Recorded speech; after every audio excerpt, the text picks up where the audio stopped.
1.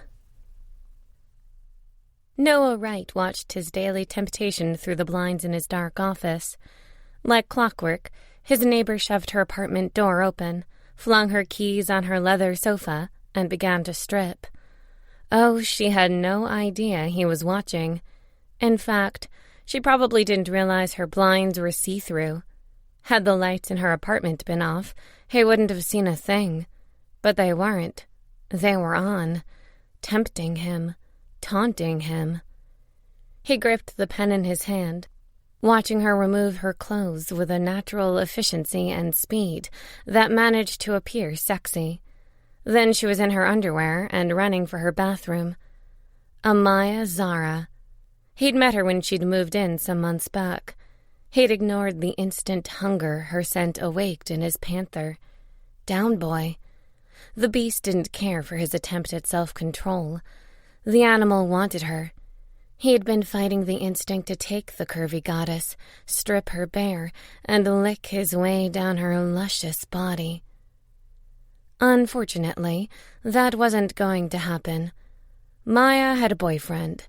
Some dickhead he'd seen eyeing every female passing them by. Still, Noah didn't poach. He respected relationships, even if she was his mate. He'd have to wait until the time was right. Chivalry did not mean he had to stop watching Maya's see-through blinds. The U-shape of the building allowed him to see into her apartment directly across from him. The sound of music coming from her place caught his attention. Humans might not be able to hear it, but he had sensitive hearing, so he could hear the music clearly. She was notorious for loud music and singing along out of tune. Not that he minded. He was endeared by her lack of inhibition. Sure enough, a moment later, she popped into the living room clad in a pair of booty shorts and a tank top. She loved wearing tank tops. He loved watching her wear them. She moved out of sight and into the kitchen. Then she returned with a bottle of water.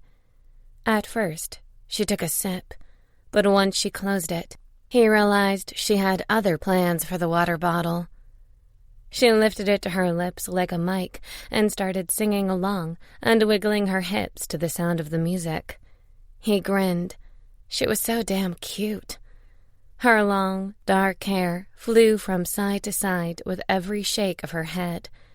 He bit his bottom lip, watching her breasts strain against the tank top as she danced. He wanted the offensive material off her body, ideally torn by his claws. He'd yet to see her fully naked. Dreams didn't count. He'd had enough of those. Kissing her, fucking her, doing things to her that were probably illegal in some states. She stopped dancing suddenly and rushed toward her bedroom. He glanced down at his heart-on with disgust. Another fucking night of jerking off to the image of his curvy goddess. Fucking awesome. She darted back to the living room and opened her door, holding a wallet in one hand and rummaging for bills. A pizza guy standing on the other side handed her a box, took the money, and left. She slammed the door shut, placed the box on the table, and grinned. His cell phone rang. A quick scan of the caller ID showed it was his godmother, Jerry Wilder. He ignored the phone and glanced back at Maya. She had taken off the robe she'd put on to open the door and was dancing again, all the while eating a slice of pizza. It looked like she was singing to the pizza. His cell phone rang again. He growled and picked it up. "Hello, Jerry." He tried not to sound like a jerk. She was the only person who gave a fuck about him. "Noah, I know you hate anyone bothering you, but it's time for our monthly dinner. Or did you forget?" He glanced at his calendar and let his head drop. "I forgot." "I knew you had, which is why I took the liberty of making a reservation at my favorite restaurant." He could hear the smile in her voice. "I appreciate that. We can always go another night," he said, glancing up to Maya's window. She was nowhere in sight. "Nonsense. I'm dying to see you." Of course she was. She was dying to get him to sign up for her dating service. The last thing he wanted, now that he knew Maya was his mate, was for Jerry to go trying to match him to anybody. "I'm looking forward to seeing you two." It wasn't a lie. He loved her like a mother. She'd helped him when he'd been a young kid, getting into trouble. She'd made it her mission to ensure he got an education and a job. He'd created his own business.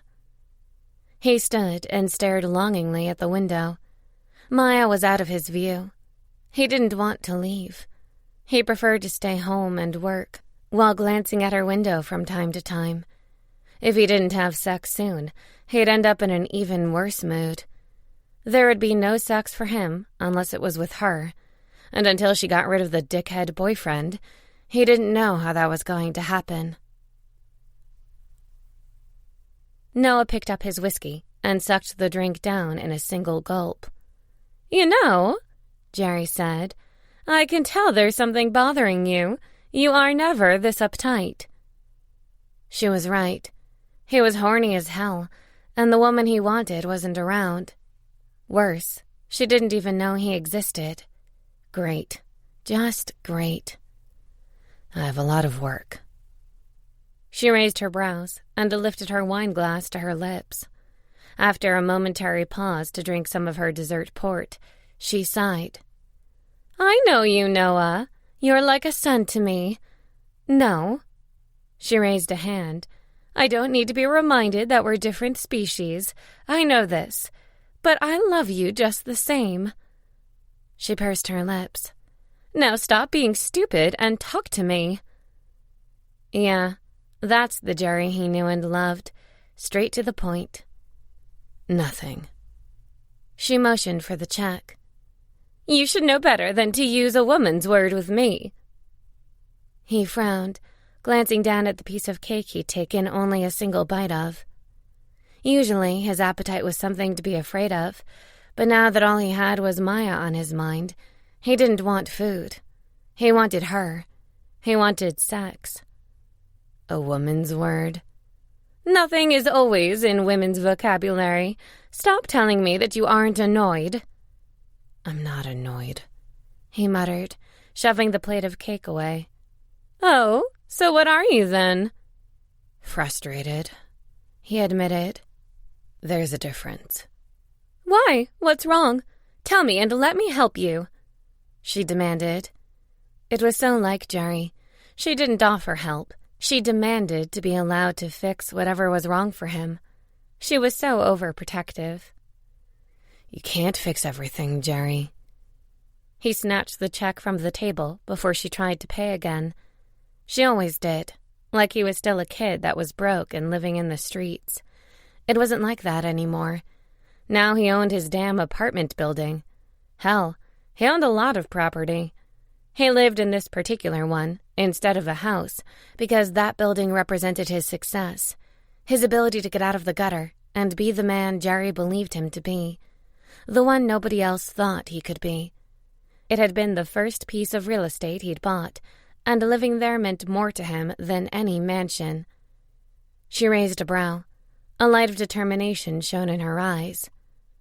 "I can try, and seeing my favorite godchild this frustrated is upsetting me." He barked a laugh. "You don't look upset." Her delicate brows lowered into a frown. "More like you want to get me to do something I don't want to, but certainly not upset." Her eyes flashed with the power of her wolf. "You might be a big bad panther, but I can and will whoop your ass if I need to." He didn't dare answer back. This was Jerry, the only woman he'd ever allowed himself to care for. No way in hell was he going to piss her off. After the waitress handed him back his card, he jumped to his feet and helped Jerry stand. "Come on, beautiful. You don't really want to be angry with me." She blinked and laughed. "Ah, the charm. You're using a powerful weapon. Those eyes and that smile could get any other woman to forget being angry with you. Not me. I'm immune." He sighed. "At least I tried." They walked across the street to his building. He was walking in with Jerry when Maya came rushing out. He glanced at her. She smiled and said hello before continuing on her way out. She was dressed to go out, which surprised him. The scent of her shampoo and light spritz of perfume drifted around him even after she'd gone. From the pizza and singing, he'd thought she was in for the night. But it was a Friday night, and she was probably meeting the dickhead. "Noah, she's really pretty," Jerry said, snapping him out of his trance. He met Jerry's too knowing gaze and tried to shrug whatever she'd noticed off. "Yeah, she's got a boyfriend." Jerry's shoulders drooped. "You can't live like this, so isolated and alone. Let me set you up. One time. That's all I ask." "No." "I won't take no for an answer. I only want you to go on one date. If you're not even remotely attracted to whoever I met you with, you won't ever have to do this again." He followed her into the elevator and turned to face her. He read the sincerity in her eyes. "One date?" She nodded. "Just one. It will make me feel better that I have tried to help you somehow. And if you don't want anything else after that, I'll shut my mouth and let you be." Jerry had never shut her mouth and let anyone be. If she felt the need to involve herself in something, she did. That's who she was, a total alpha matchmaker. One date would be a pain in the ass, but it would stop him from having to avoid his godmother. He loved Jerry, and the last thing he wanted was for her to think he didn't want to be around her. "Fine. One date." She smiled, her eyes twinkling with delight. "Perfect," she said as the elevator doors opened on his floor. "Come on, I'll let you make me some coffee for once." He shook his head and followed her inside his door. He'd taken the entire right side of his floor in the U-shaped building and turned it into a massive apartment. He veered off to the kitchen to make coffee, while Jerry continued to the living room. He glanced at her as he filled the coffee maker with water. She took a seat in her usual chair and pulled out a notebook from her bag. She glanced at him with a grin. "Now, let's talk about what you want in a woman." It was going to be a really long night.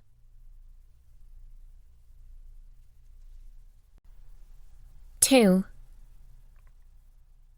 That was it.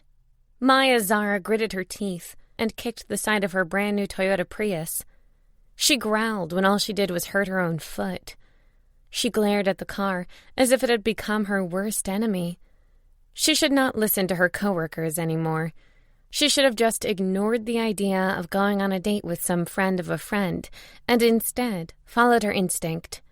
Did she? No. Her damn pizza was better company than Hank. Much like her ex, Bud, Hank had been a total idiot. Thinking of her ex, she shook her head in frustration. Bud. Who the hell named their kid Bud? Probably someone who really liked beer. She slammed the glass door leading into her apartment building's lobby and searched her handbag for her keys. She was so frustrated that she almost snapped at the doorman who'd been rushing to get the door for her. But she caught herself in time to smile. The search for the keys was going to drive her insane. Why was it that no matter how much shit she got rid of, she could never find her damn keys? They were always at the bottom of her bag in some corner that she bypassed a few times. She should have stayed home and eaten her pizza like she had planned. Instead, she'd listened to Erica and gone off to meet Hank for coffee. Why? Because she was sick and tired of avoiding her ex like the plague and not going anywhere. She hated that he knew where she liked to hang out and made a point of showing up just to annoy her. He didn't understand that they were broken up, that she didn't want him anymore. So he followed her around to the point it started to creep her the fuck out. Stopping by the elevator banks, she sat her handbag on a table. She put her cell phone down and continued searching until she finally found her keys. The elevator pinged at that moment, and she rushed inside. The ride to her floor felt like an eternity. She slipped out of her heels before the doors opened and hurried to her door. She loved the building she lived in. It was modern and quiet. Her side of the floor had 2 other apartments, but she never heard from her neighbors. They traveled a lot. She couldn't be happier that her grandparents had left her their old apartment in their will. Her mother and one of her sisters lived out in a farm, so when she'd inherited the condo, Maya had been ecstatic to have her own place in the city. Her job as a receptionist didn't give her the kind of money needed to live in such an expensive building. The building had recently changed owners, and some rich guy had bought out all the apartments that weren't owned by residents. Thankfully, she didn't need to worry about rent. She had just walked into the apartment when her intercom started ringing. It was the lobby. "Hello?" "Good evening, Miss Zara. We found your cell phone on a table near the elevator. Would you like us to bring it up?" Shit. She forgot it on the table when she'd been looking for her keys. "No, don't even worry. I'll come get it." Shoeless and ticked off, she darted to the elevator once again. The sound of the ping made her haul ass so she wouldn't miss it. "Hold the elevator!" she screamed, running down the hall. She saw someone move inside, and the door that had been ready to close slid open. She managed to make it in before the doors closed on her again. "Thank you." The person who held the door for her smiled wide. "You're welcome. I'm Jerry Wilder." She grinned. The older woman had an infectious smile.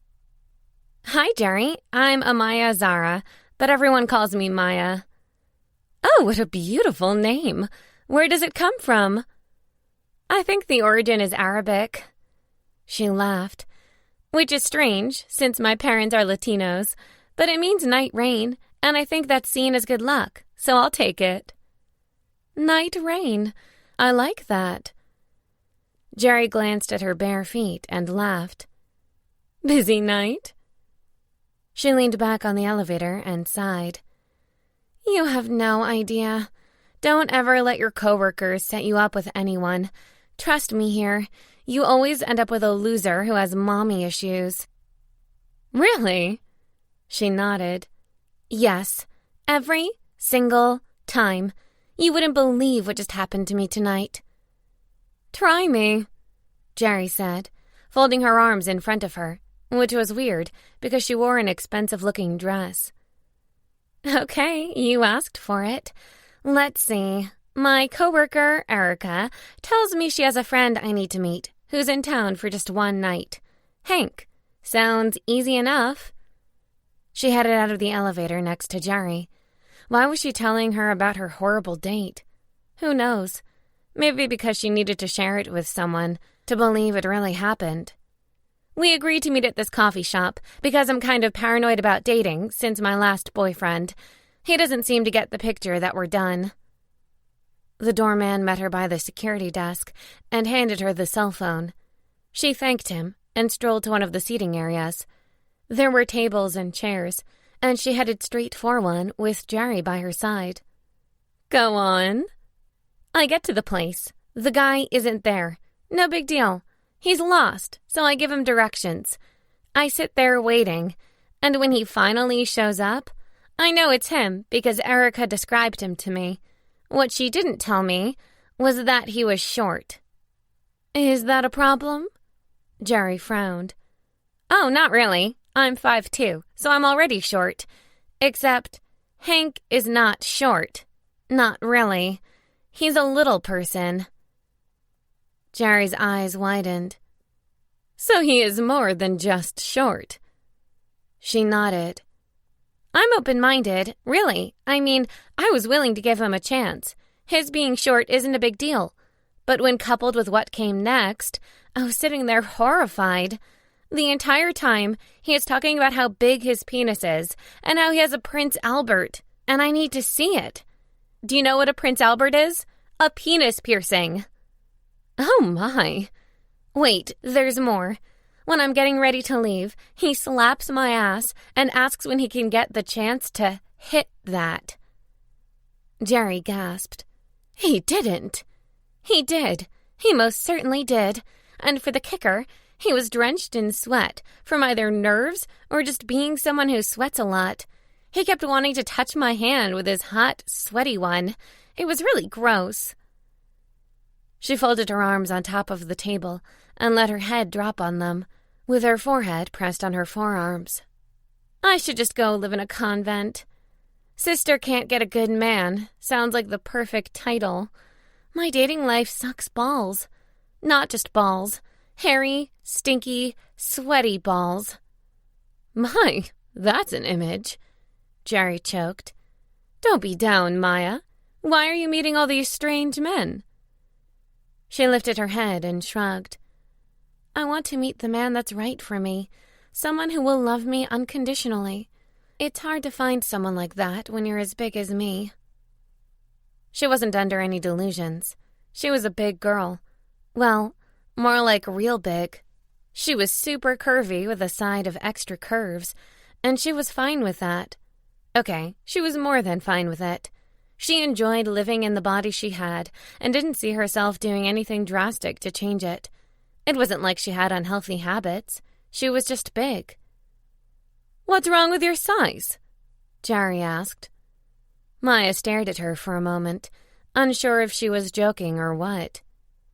Bud, the ex, is one of the reasons I'm annoyed with men in general.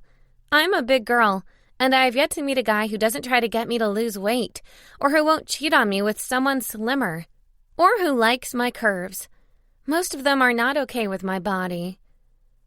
She ran her fingers through her long hair, twisting the strands. I don't want a guy who tells me you have a pretty face as the sexiest compliment. I want someone who worships my body, a man who will be as turned on with me as I am with him. Do you know what Bud said to me? Jerry shook her head, but said nothing. He said that I was fat, and it was okay, that he could accept that because he wasn't with me for beauty. He said that I was safe because he didn't see other guys stealing me away from him. She narrowed her eyes. You know, because I'm so fat. Nobody else could possibly want me. Jerry opened her handbag and pulled out a card. I can help you, Maya. I own a matchmaking service. Trust me, I would never pair you with a man who says anything like that. She stared at the card Jerry had placed on the table in front of her. With a pair of golden eyes in the background, it said, Paranormal Dating Service. Wait, what? You own a paranormal dating service? Yes, my male clients are strictly shifters. The big, sexy kind that can handle girls like you.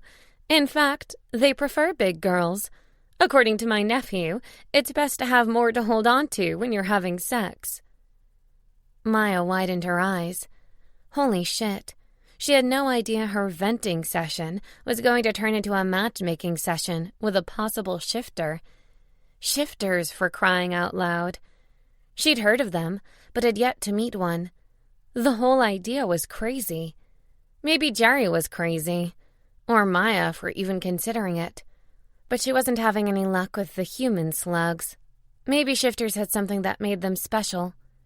If she went for it, should she go for it? Your clients don't mind that you have human females too? Jerry leaned back on her seat, her smile wide and filled with excitement. No, I have gotten some shifter females that are requesting my services, but most of my female clients are humans. It doesn't really matter what species you are. A shifter knows his mate. So if I use your service, how will I know you're not matching me with a taller version of Bud? Jerry's eyes flashed gold. I would never match a client with a poor excuse for a male. Granted, I can't guarantee he'll be perfect, but anatomically speaking, he'll be more than acceptable. She giggled. You sound so funny. She sighed and glanced down at the card. Curiosity pushed her to agree. She wanted to know more about these shifter men. Do your services come with a must-have large penis warranty or I get my money back? Jerry's lips quirked. No, you get what you get. And trust me, you'll enjoy it. Your smile makes me want to say yes. She pouted for a moment, thinking the whole idea through. My smile? Yeah, it's like you know something I don't. Now I want to know whatever it is you know. Curiosity killed the cat, Jerry said. Thankfully, I'm not a cat. Jerry laughed. No, you're not. Speaking of pussies, what do you think of them? Can you see yourself ever stroking one? She didn't know where the conversation had turned weird. What? Feline shifters. Jerry's grin widened. It's really quite fun to mess with you. Yeah, a real riot. I have nothing against any shifter. Bring on the pussy. Jerry gave a sharp nod. I love an adventurous woman. Screw it. For most of her life, she'd lived in a quiet hell of boredom she'd been dying to get out of. This was her chance. And maybe, just maybe, she might get someone as sexy as her neighbor on the other side of the building. Those gorgeous blue eyes got her every time. Never mind the fact that he didn't smile. Ever. He just stared at her in a brooding way that was sexy as hell. He managed to make her ability to speak coherently disappear with a single look. She'd love to see someone like him in the shifter dating directory. She once rode up the elevator with him and stared at his arm muscles shifting from holding some boxes. She had to stop herself from taking her panties off and handing them to him. Twice. The worst part was that she didn't even know his name. All she knew was that he was one of those guys you'd tie to your bed so you could stare at his naked body and he couldn't leave. Okay, that right there was kind of creepy, but he was hot. Jerry cleared her throat, and she snapped out of her bondage daydreams and returned to the conversation. Sign me up, Jerry. I don't care who you match me with. It can't be worse than what I've already had. Have faith, Maya. It will work out better than you imagine.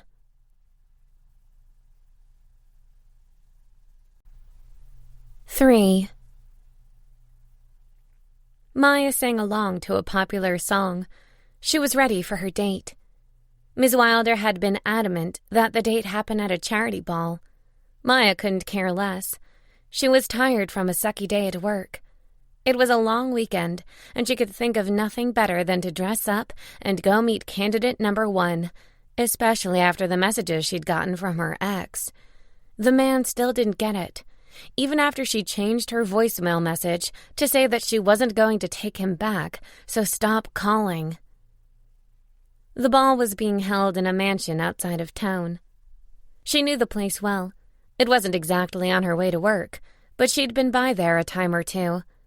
The mansion was massive, surrounded by iron gates and dense forest.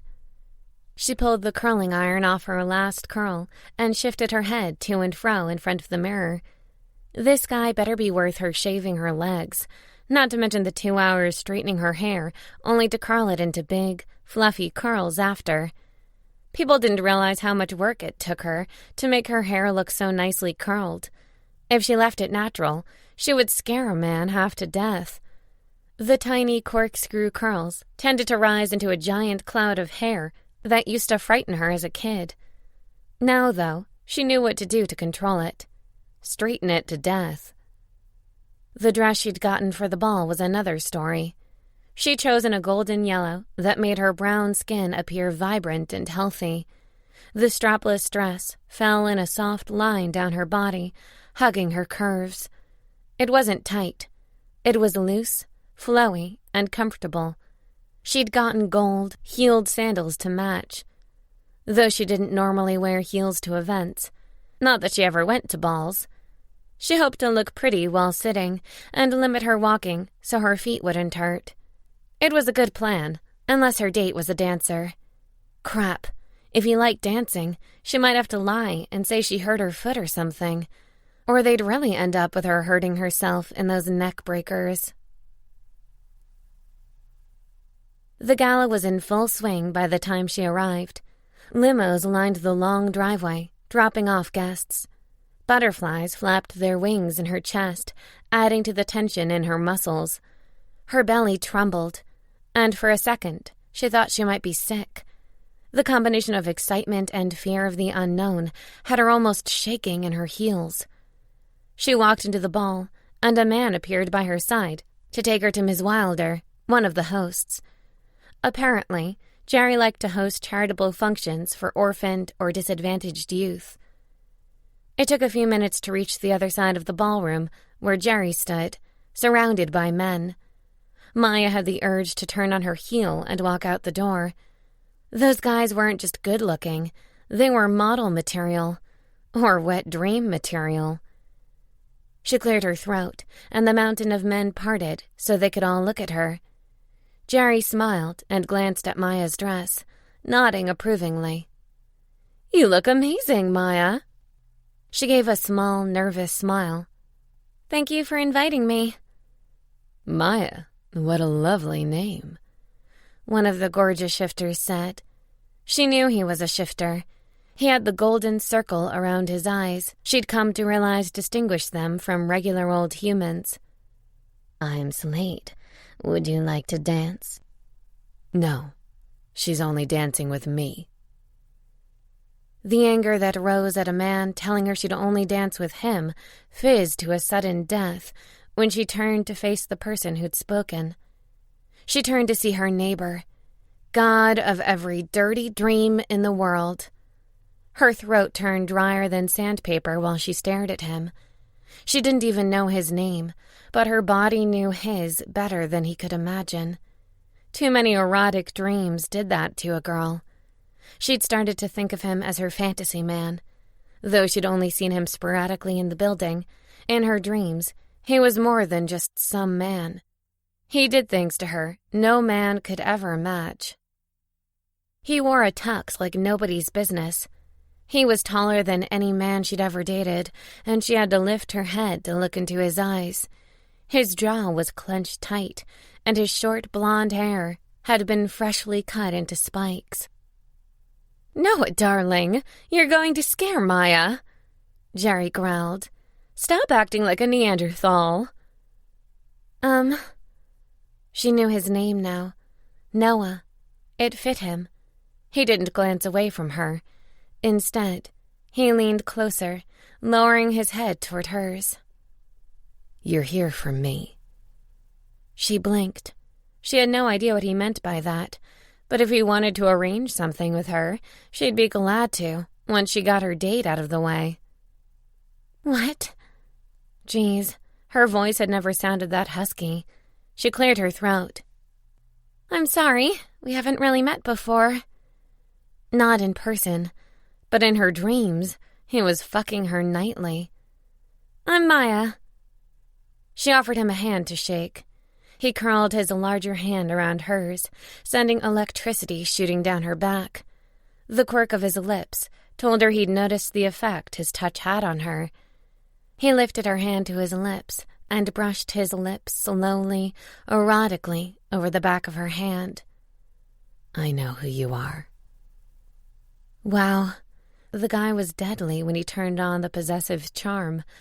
He gave her a panty-melting look and proceeded to act like he knew her body better than she did.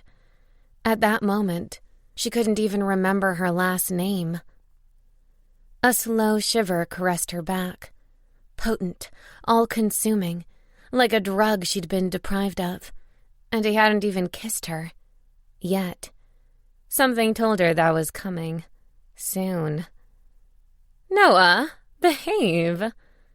Jerry chuckled behind her. "You're mine," he said, his voice a low growl. She glanced over her shoulder and saw Jerry grinning from ear to ear. She knew there was something there. "Jerry, about my,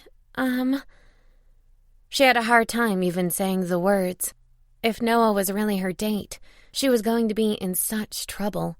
There was no way her brain cells could fight her attraction for him. She'd been living with it since she'd first met him, and back then, she'd had her ex up her ass like a damn enema. Bud didn't know how to leave her alone. His belief that because she was big, she had no life, drove her bananas. It was his constant clinginess and need for attention that drove her away. That, and his lack of effort in the romance department. Hell, even in sex, he'd taken the easy way out and stopped once he was done, like her needs didn't matter.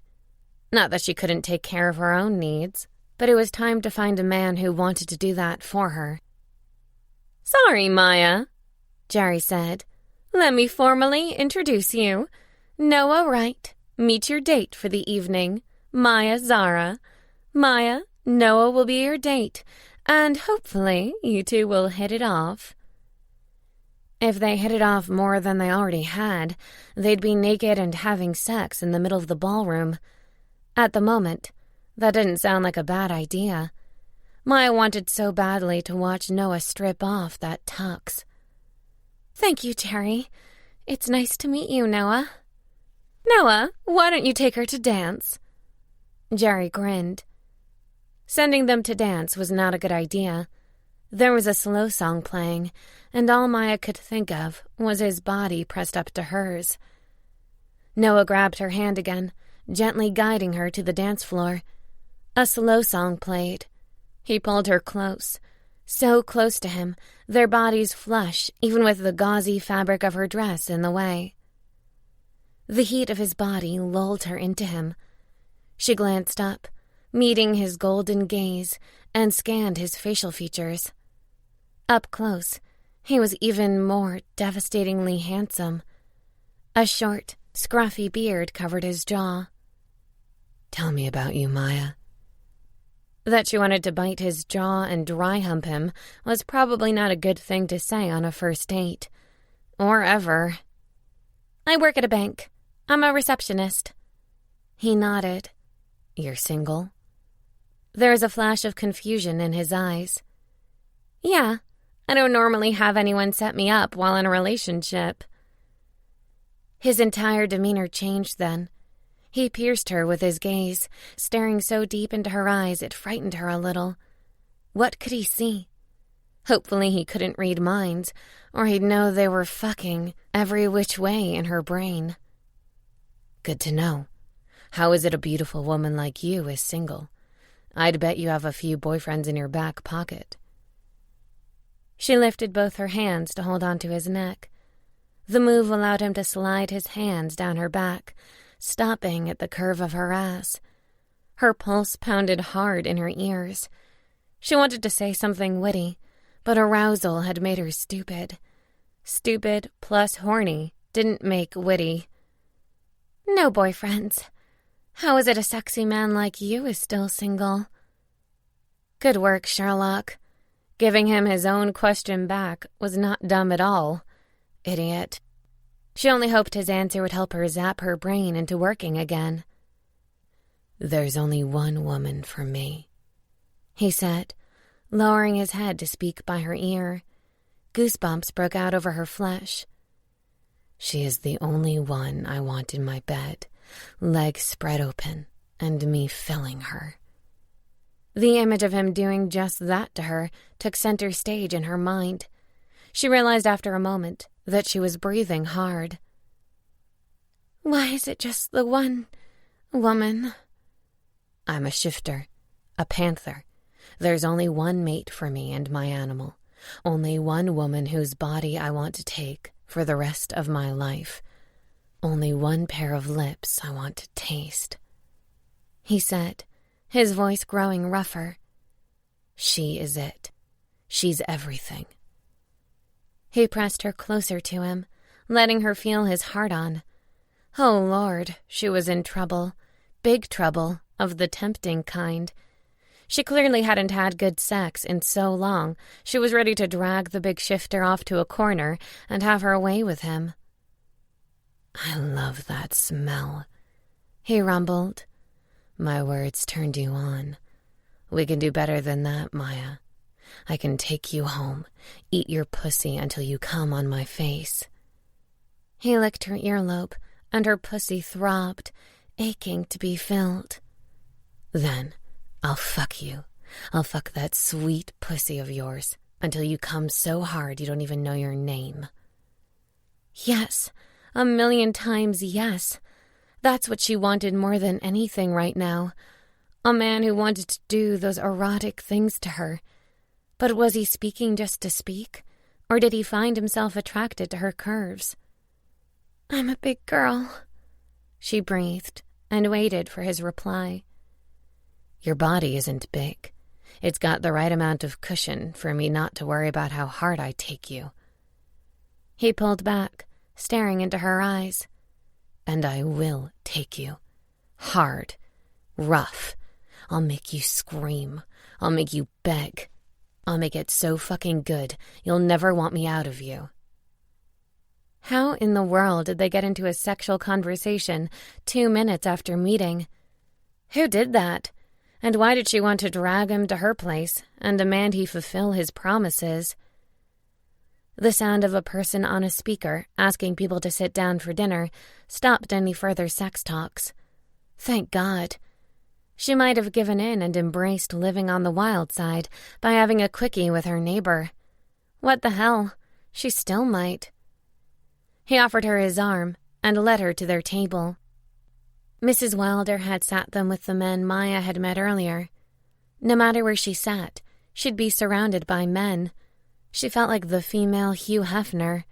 Hot men all over the place. Jerry winked at her from across the table. "Isn't this a lovely ball, Maya?" She nodded. Her voice didn't work at that moment. Not when Noah had a hand on her leg and slowly rubbed her thigh back and forth. She should be outraged or upset. Something. She barely knew him. There was zero outrage, though. Not even a smidgen showed up to make her feel less easy. Nope. Instead, she imagined him lifting her skirt and doing even worse things to her already trembling legs. People spoke around them, but she couldn't keep up. All she could manage was a smile here or there, with her mind firmly focused on his hand. The smooth sliding up and down that drugged her into quiet anticipation. He leaned forward, his scent all but driving her crazy. That combination of man, wild, and seduction she never knew could turn her on so much. The bodice of her dress felt so tight, she had a hard time catching her breath. His fingers bit into her large thigh, tugging her legs open. Oh, good gracious. Things were going to get interesting. The suit jacket rubbed on her bare arm. She came forward, his head right by her ear. "I like your body. You're so sexy." She gulped at the dryness in her throat and turned to look into his golden eyes. The hunger she saw there stopped her from making light of his words. He meant it. He found her desirable. It was so new. "You do?" She hadn't meant to sound so surprised. She didn't know any men to act this possessive over her. Her. That didn't count. He was just being a jackass. Usually men did that for other women. Maya wasn't just a big girl. She was what most men consider to be boring.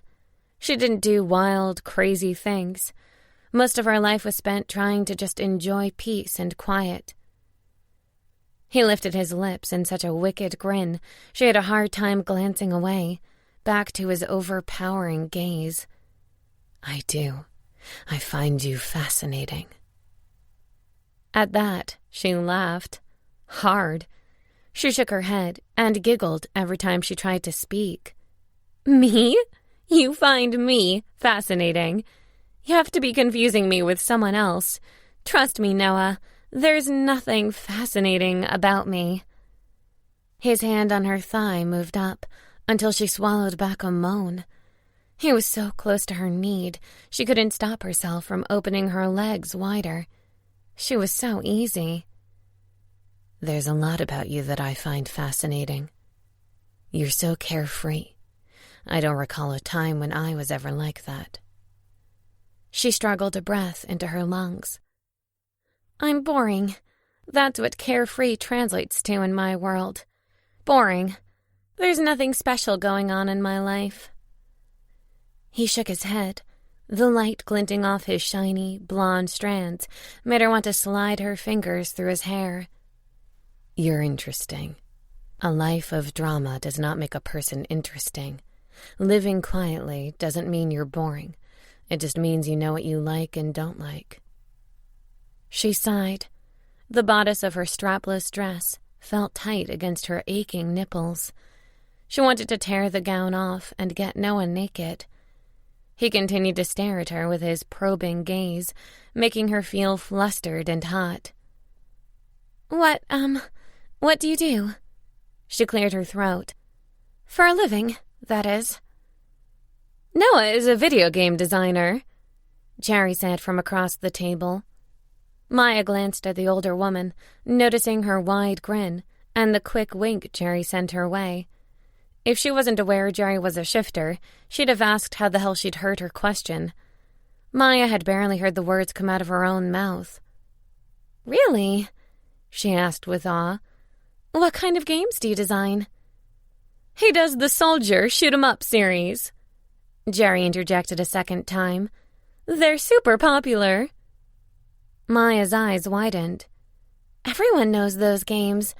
I have a nephew who asks for them the minute they're available for pre-order. You made those?" She knew she sounded like a gushing fan, but from the way her nephew described the games and what she'd seen of him playing them, Noah had some serious talent. Now it made sense why the guy in the games could go from man to Panther and back. She thought that had been a clever way to disguise the hitman in the games.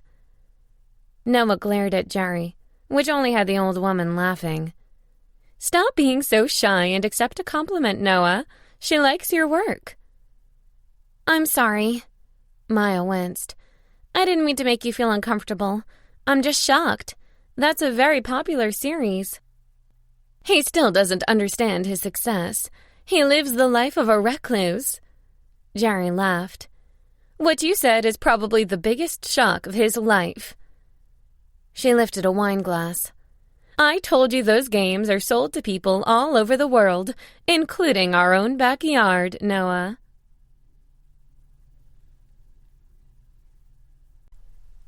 "4." Noah couldn't glance away from Maya. She looked dazzling in the golden dress. Her brown skin appeared to glow under the soft lights of the giant ballroom. He wanted so badly to rub his nose on the curve of her neck and take one long whiff of her scent, hold it in, and memorize it forever. His Panther had much dirtier ideas in mind, like getting her naked and fucked. "You must be the most popular guy amongst your friends." Maya laughed, lifting a wine glass to her full lips and taking a sip. "I bet everyone wants to know what game you're working on next." If she only knew he had no friends. Hell, aside from Jerry, he had no family. He had nothing. Not that it bothered him. Panthers were loners by nature. He liked to lead a solitary life, and until he met her, he hadn't want to be with any one woman long term. Sex had been a simple act to get rid of the basic urges. Now all he thought about was Maya, her body, her voice, her smile. It all drove him to distraction on a daily basis. He should have had his latest game done by now, but the moment she got home, he forgot all about work to focus on her blinds. "He's shy," Jerry said. He needed to get Maya out of there before Jerry told her his full life story. Maya didn't need to hear that he'd been abandoned as a kid, only to be raised by Jerry and her husband. Even though they'd been a different species, they'd given him the care he needed. It didn't change the fact that Noah was quiet and kept to himself. He slid his hand up and down Maya's thigh, loving the way it shook under his fingers. He loved the scent of her arousal, wanted more of it, but he didn't want to make her more turned on when so many others were near. The Panther in him wanted her to himself. Neither he nor his animal liked to share. Their dinners were sitting on the table. Neither was eating. He wanted her alone, away from the group. Leaning into her shoulder, he whispered by her ear, "Want to take a breather?" She turned her face slowly to his. Need sparked bright in her eyes, pushing the animal in him to act. He stood, pushing his chair back, and grabbed her hand. "Go on. I'm sure you'll have something better to eat later." Jerry grinned. Maya nodded and let him lead her out of the large hall. He led her through open French doors into the giant garden maze outside. His control on the Panther slipped when she squeezed his hand. "This is so beautiful. I had no idea Jerry owned this place." He gulped back the uncontrollable urge to roar, to take, to possess. Her. Instead, he marched into the darkened maze, letting the cool air wash over him, taming the animal inside.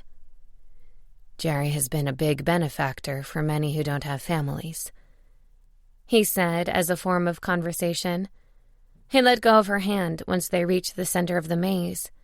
He was familiar with it. He'd grown up in that place. Running around that maze had been the only time he'd ever felt like he was having fun. She frowned at her hand, the one he'd let go of, but said nothing. He hated that he didn't know how to be the smooth talker other men were. He wasn't into lying to women to get them into his bed. He said what he felt. Most of the time, the words weren't soft or sweet. That hadn't been a problem until now. Now he wanted to say nice things to make Maya see him in a different light than what he was. A loner. A wild animal that couldn't be tamed. She moved closer to him, stopping some feet from the fountain, and glanced around in a circle. "Jerry is very nice. Have you known her long?" "You could say that." He watched her fold her hands in front of her, twining her fingers in a show of nerves. "Why did you break up with your boyfriend?" She stopped and glanced at his face, eyebrows raised high. "I'm sorry?" "You had a boyfriend.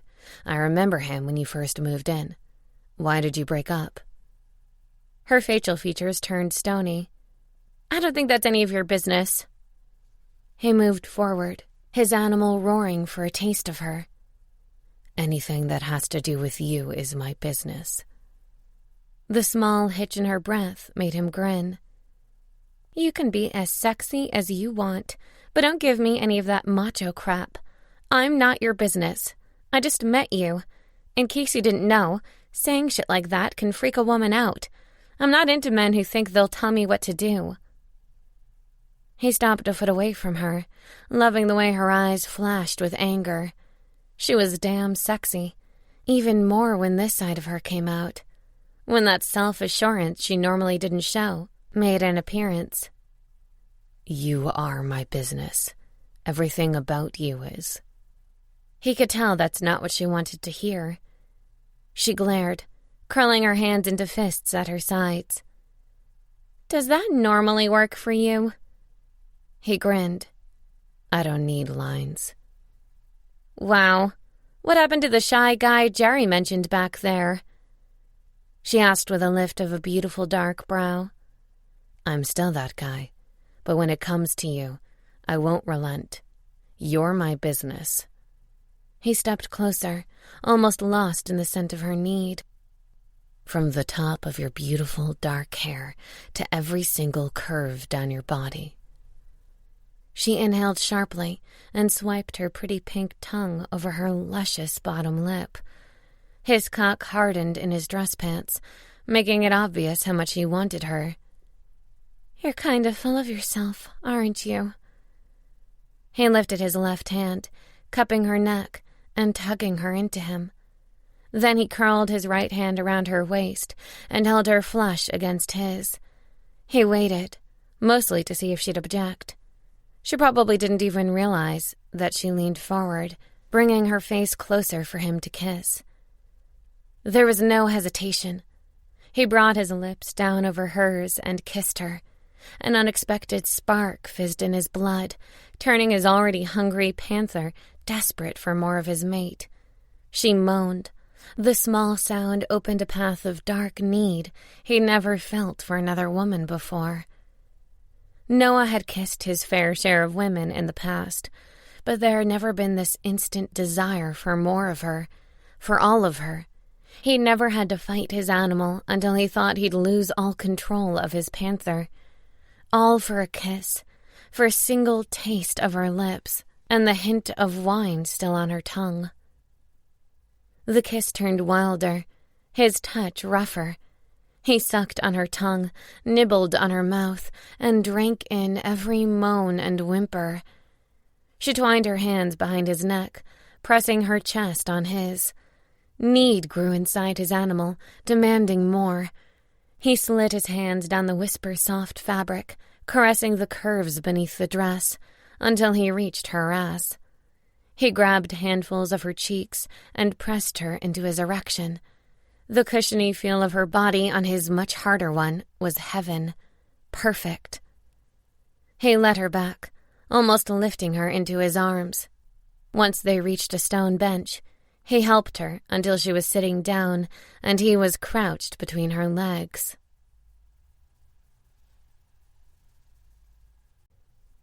Five. Maya couldn't breathe, not even if her life depended on it. There was no way when a hot-as-hell panther shifter was crouched between her legs, pushing the gauzy fabric of her dress up her thighs. I need to taste you. She shouldn't be shocked by his words, but they were at a massive event, not more than a few yards from the main house. It was wrong to let him even say the words, wasn't it?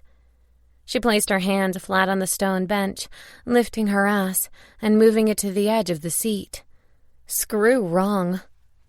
I could get caught out here, she mumbled, not for a second stopping him from lifting the skirt up to her waist and spreading her legs open.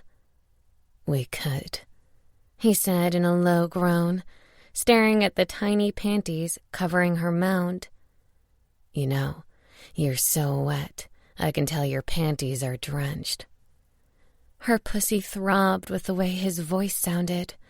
Rough, low, like he was having a hard time stopping himself from tearing the material covering her into bits. No, she whimpered. That's it. Say my name like that, he rumbled. Just like that. It sounds so fucking sexy. Sounds like you can't wait for me to fuck you, to drive my cock into you and feel your pussy clamp around it. He glanced up from staring at her crotch to meet her gaze. His eyes had gone into a blazing gold. Let me taste you. Let me shove my tongue into your pussy and lick you. Whoa. The visual those words gave her left her breathless. I don't think... You're right. He grazed his finger up her inner thigh, sending need blazing up her spine. Don't think. Don't do anything but watch. And moan. The sound of soft tearing filled the air for a heartbeat. And then he was tugging on the remnants of her panties. Cool air washed over her exposed pussy. She wanted to free her chest from the confining dress, to cup her breasts and pinch her own nipples. Better yet, she wanted him to do it. His head lowered between her legs, and she waited with bated breath. He blew on her clit. Her belly quivered with every gasp and moan rolling out of her. She glanced up at the night sky, her body thrumming with need, her legs tense with expectation. She stared at each tiny diamond star, making the wish that this moment last forever. He pressed his lips on her pussy, going all in. This wasn't a soft lick or small nibble. He covered her pussy with his mouth, flattening his tongue over her clit.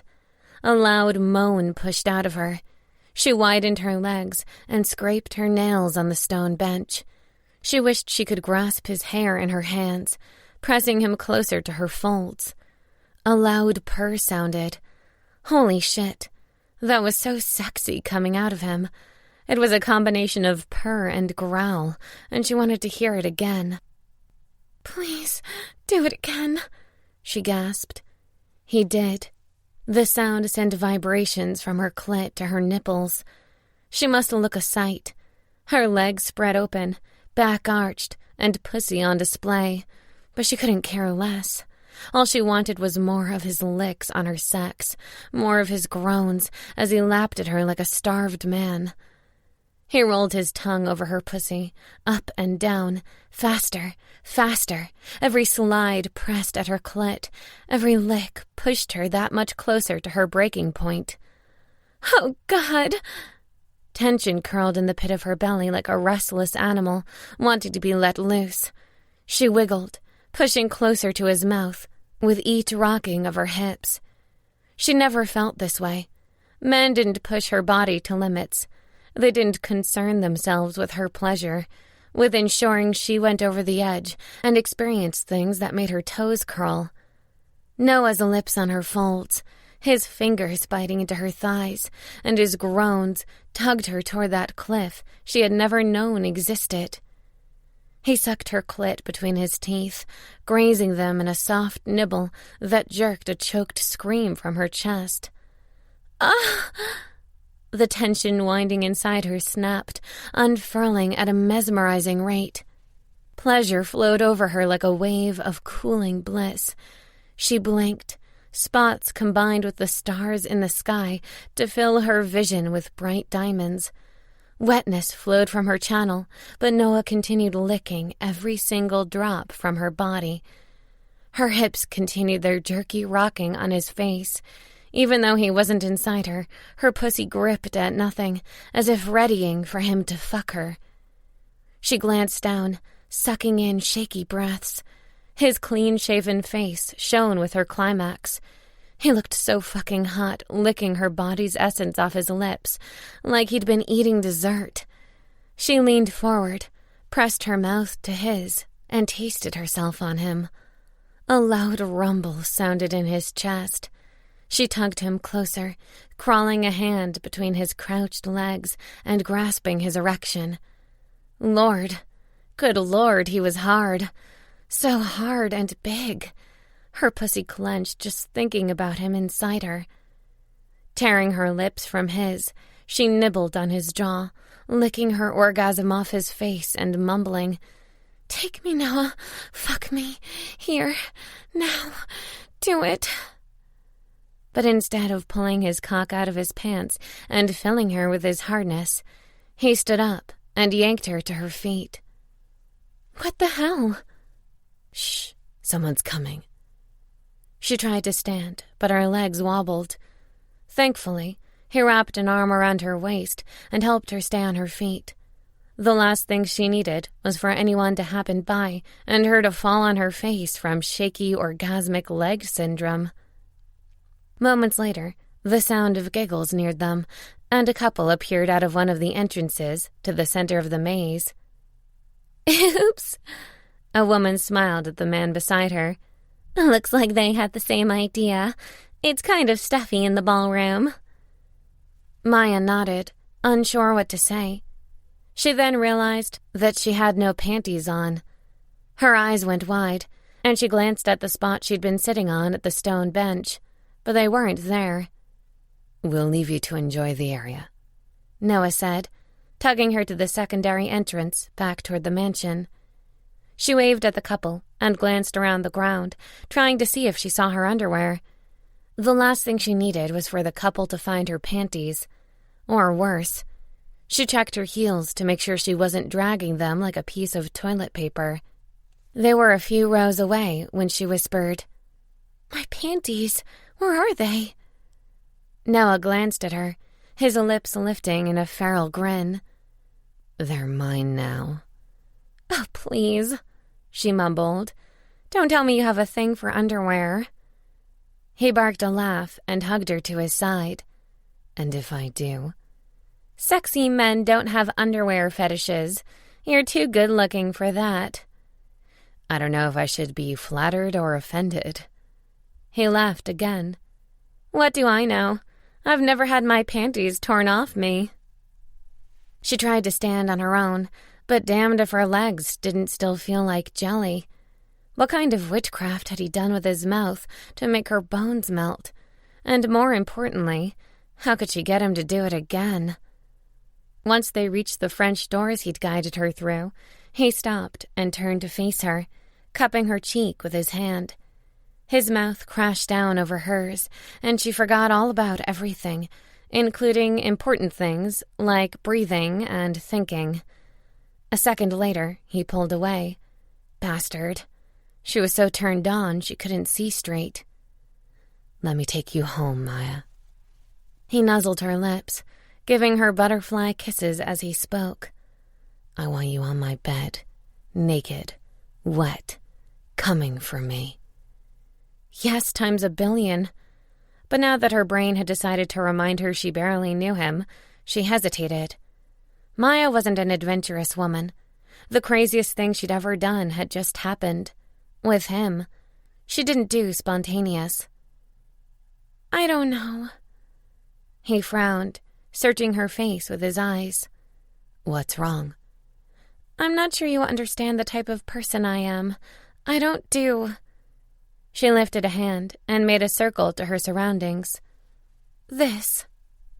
"I'm not asking you to do anything you're uncomfortable with." She took a step back and sighed. "That's really nice of you, but I don't have one-night stands. I've never had sex outside of a relationship."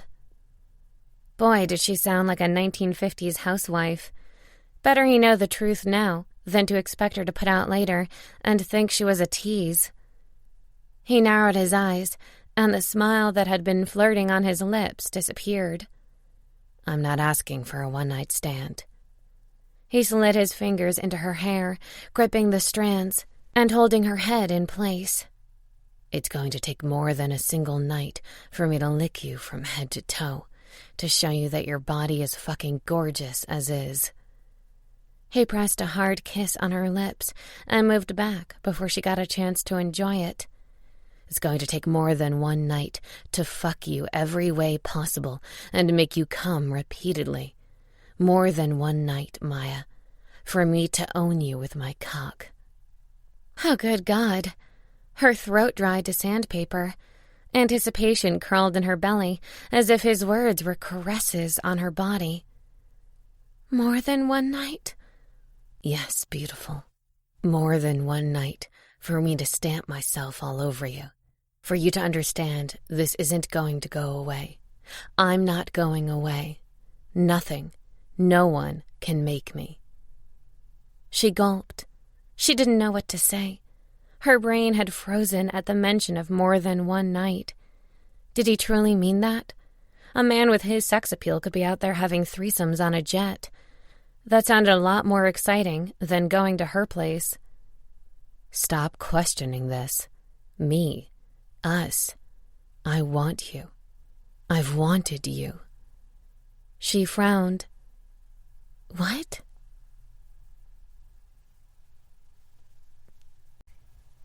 "6.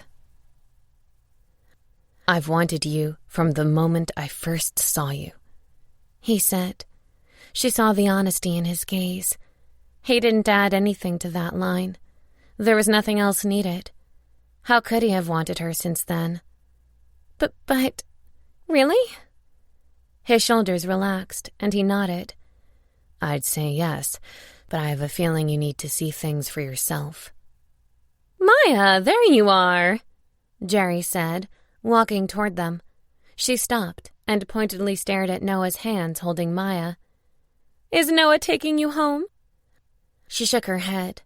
Instinct had kicked in, and all she wanted was time to think about what he'd said, what he'd done. "No, I'm going to get going now." Noah let go of her. A wave of emptiness crashed over her. For the time she'd been in his arms, she'd felt secure, wanted, desired, all the things she'd never felt before. Jerry curled an arm around Maya's and started leading her away. "Come on, I'll walk you to your car." Maya glanced over her shoulder. Noah's bright gaze didn't desert her until they turned a corner. "Maya," Jerry said, "I just want you to know that Noah is like a son to me. You can trust him." She patted Maya's hand. "I don't know." "Forget what I'm saying." Jerry sighed and smiled. "Trust your instincts. They will never guide you wrong. In time, You will see for yourself what a wonderful man Noah is. I don't need to sell him to you. Just keep an open mind." Maya nodded. "I will." She would, too. She drove home in a silent daze, her mind rolling over the events of the night. Noah. He was what every female from the age of 18 to 65 would want in a man. Tall and broad, with a powerful body. She could tell he wasn't one of those overly bulky men that lifted a ton of weights, but he had enough muscle to make her tongue attach to the roof of her mouth. He had those piercing blue eyes that made her want to fan herself when they were staring deep into hers. She got out of her car in front of the building and motioned one of the security men to park it for her. She was too tired and didn't feel like walking in from the garage. As she stepped out of her car, she noticed a person in the shadows across the street. It was a man in a trench coat. She squinted, trying to see him better in the darkness. Then she realized who it was. Her ex, Bud. The security guy walked out and stopped next to her. "Is he bothering you, Miss Zara?" She shook her head. "No, I think he still doesn't understand the meaning of the word no, though." "Some men are stupid like that," the guy said, taking her car keys. She hurried inside and ignored Bud across the street and up to her apartment. Whatever he wanted, she wasn't interested. Dropping her keys on a side table, she headed for her bedroom to remove the ball gown. Her cell phone rang. She sighed and answered. "Hello?" Nothing. "Hello?" Lots of heavy breathing. Then the line went dead. She dialed the number back and waited for the line to get picked up. "Hello, Maya," Bud said. "Listen to me, you moron. Stop calling me." "What are you talking about? I haven't called you," he said. "Oh, yeah? Prank calls only work if my caller ID doesn't show your name, dumbass." She hung up the phone and threw it on her sofa. What an idiot. Of all the men she'd ever dated, Bud had to be her biggest mistake. What man in his right mind thought that men got a period? He actually argued with her about it. She shrugged out of the dress and rushed to the kitchen for a bottle of water. She was so thirsty. The last thing she wanted was to wake up with dry mouth. Her cell phone rang again. She ignored it. Bud needed a life.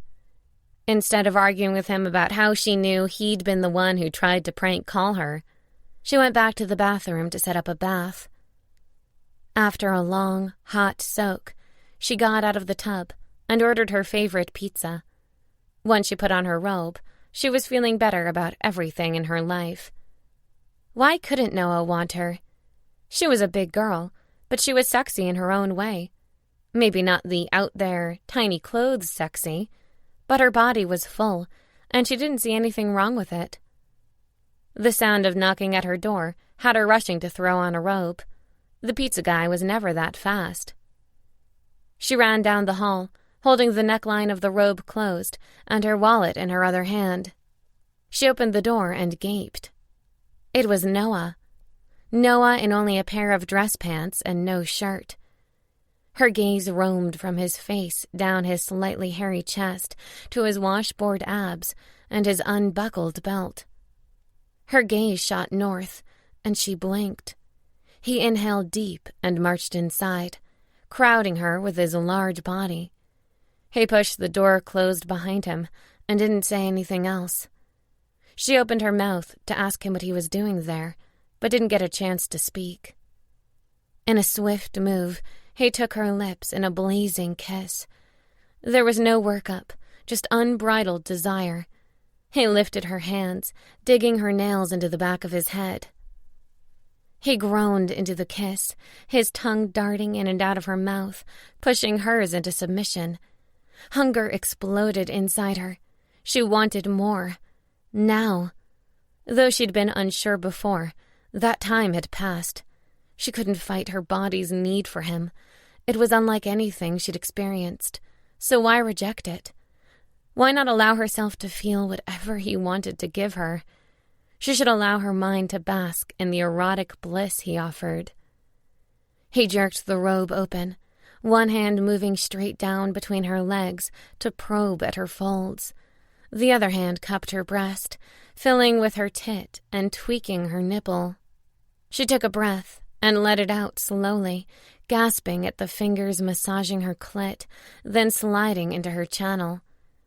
He placed kisses on the corner of her mouth, gliding his mouth over her cheek and nibbling on her ear. Fuck, Maya. I knew you'd feel fucking perfect in my arms. She moaned, leaning her head back on the wall. She scraped her nails down to his shoulders, pulling him closer. He tugged on her nipple, twisting the little point to add friction. She whimpered. Pleasure warmed her blood, thickening it and slowing down the flow in her veins. Dizziness assailed her, robbing her of her ability to stand on her own 2 feet. His lips trailed down her chest, licking circles on her heated flesh. She glanced down, watching him suck her nipple into his mouth and nibble on her tiny point. Her pussy throbbed, and wetness skated down her legs. He groaned on her tit, sucking hard. Her pussy grasped at his fingers, releasing more wetness. He let go of her nipple with a resounding pop. You're so fucking wet, beautiful. She met his gaze, enjoying the way he said the words, as if she were being a naughty girl. She skimmed her hands down to the edge of his pants. The already open clip meant all she had to do was slide that zipper down and push his pants down. There was no underwear. She didn't know if she should be shocked or aroused that he went commando. Another new one for her. Eager, she curled a hand around his shaft, pumping him from root to tip. Ugh, baby, he groaned, giving her bites between her breasts. Your hands on my cock feel amazing. He felt so hard and hot. When she reached the slit at the head of his cock, a bead of moisture sat at the top. She used a thumb and rubbed it on his length, going back to pump him with her fist. "You're so big," she said breathlessly. He stood to his full height, towering over her 5'3" frame. I'm exactly the right size for your body. She took shallow breaths and lifted a leg up to his waist. "Do it, Noah. Fuck me." There was no hesitation. He grabbed her by her ass and lifted, anchoring her on the wall and bringing her hips down on his dick. His cock pressed at the entrance to her pussy, spreading her wide with his thickness. He met her gaze as he entered her slowly. Then he met her lips in a kiss and pushed forward, filling her with his cock. She squealed into the kiss, her body adjusting to his size. She felt filled by him. Her pussy throbbed. He pulled back and pressed forward, driving into her hard. He licked up her jaw to her ear. That's it. Take my cock deep. You're fucking tight. Sexy as hell. She choked on a breath, her body humming with each drive. She couldn't do more than cling to him as he plunged his cock into her, pushing her hard against the wall. "Noah," she gasped. "More?" I'll give you more, baby. He drove deep, rocked his hips, and propelled back. Your pussy's mine. Your lush body's mine. She whimpered, her muscles tensing with each angry drive. Sweet pleasure expanded in her core, twisting into knots around her heart. Another drive, and a new sensation flowed through her. Vulnerability tugged at her emotions. It wasn't the time for that, not when he was fucking her into next week. She jerked his head down, needing a kiss to stop her from thinking too much. Expectant energy gathered in her chest, growing with every slide of his tongue over hers. Thrust after thrust, he pinned her against the wall and took her body like he owned her. She'd given him that power, and she wasn't sorry. Every glide of his cock into her body was a push closer to pleasure's edge. He pulled back, his hips working his dick in and out of her body. So wet, so hot. Tell me you like my cock inside you." "Like it. I love it," she moaned. "Don't you dare slow down. I'm so close." He grumbled a laugh into her neck and licked her again. "You're sweaty, and that's fucking delicious." "Of course it is." "Fuck, baby. I love how your pussy grips my dick so tight." He groaned. "I can't stop thinking of coming inside you.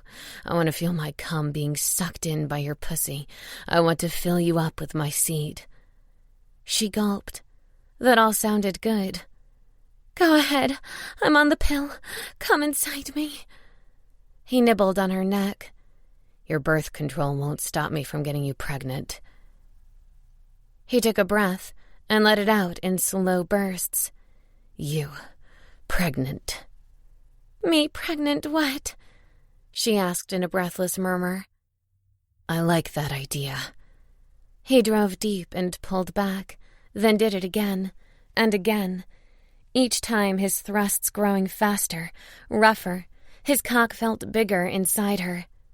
"I want you pregnant." He was insane, but she couldn't have cared less at that moment. "Oh, God, Noah!" The tightness in her core turned into a flurry of unraveling sensations. She dug her nails deep into his neck, scratching him as her orgasm took hold. Then she flew. Pleasure flowed over her, taking her with the tide. His hold on her ass cheeks turned painful. His drives increased in speed until she thought she was burning from the inside, until she swore his cock was a piece of steel, branding her as his. She gasped for air and he stiffened. He groaned, his lips hovering over her neck. His cock pulsed in her channel, filling her with his seed. They stayed there, just like that, with him inside her and pressing her against the wall, his cock firmly entrenched in her. She tried to catch her breath, running her nails into his soft hair. He raised his head from her neck and met her gaze. Words weren't needed. He carried her as they were to her bedroom, depositing her on the bed and immediately laying next to her. She thought that would be the end of it, but he tugged her into his arms, her body half over his. "Why did you come here tonight?" she asked, her curiosity piqued. He speared his fingers into her hair and turned her face up to look at him. "I couldn't stay away from you."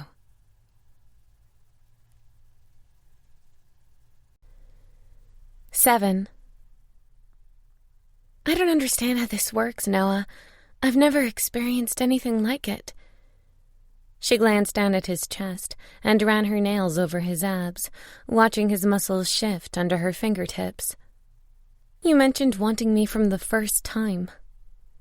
He pressed a kiss into her hair. "Shifters have an instant attraction we feel for our mates."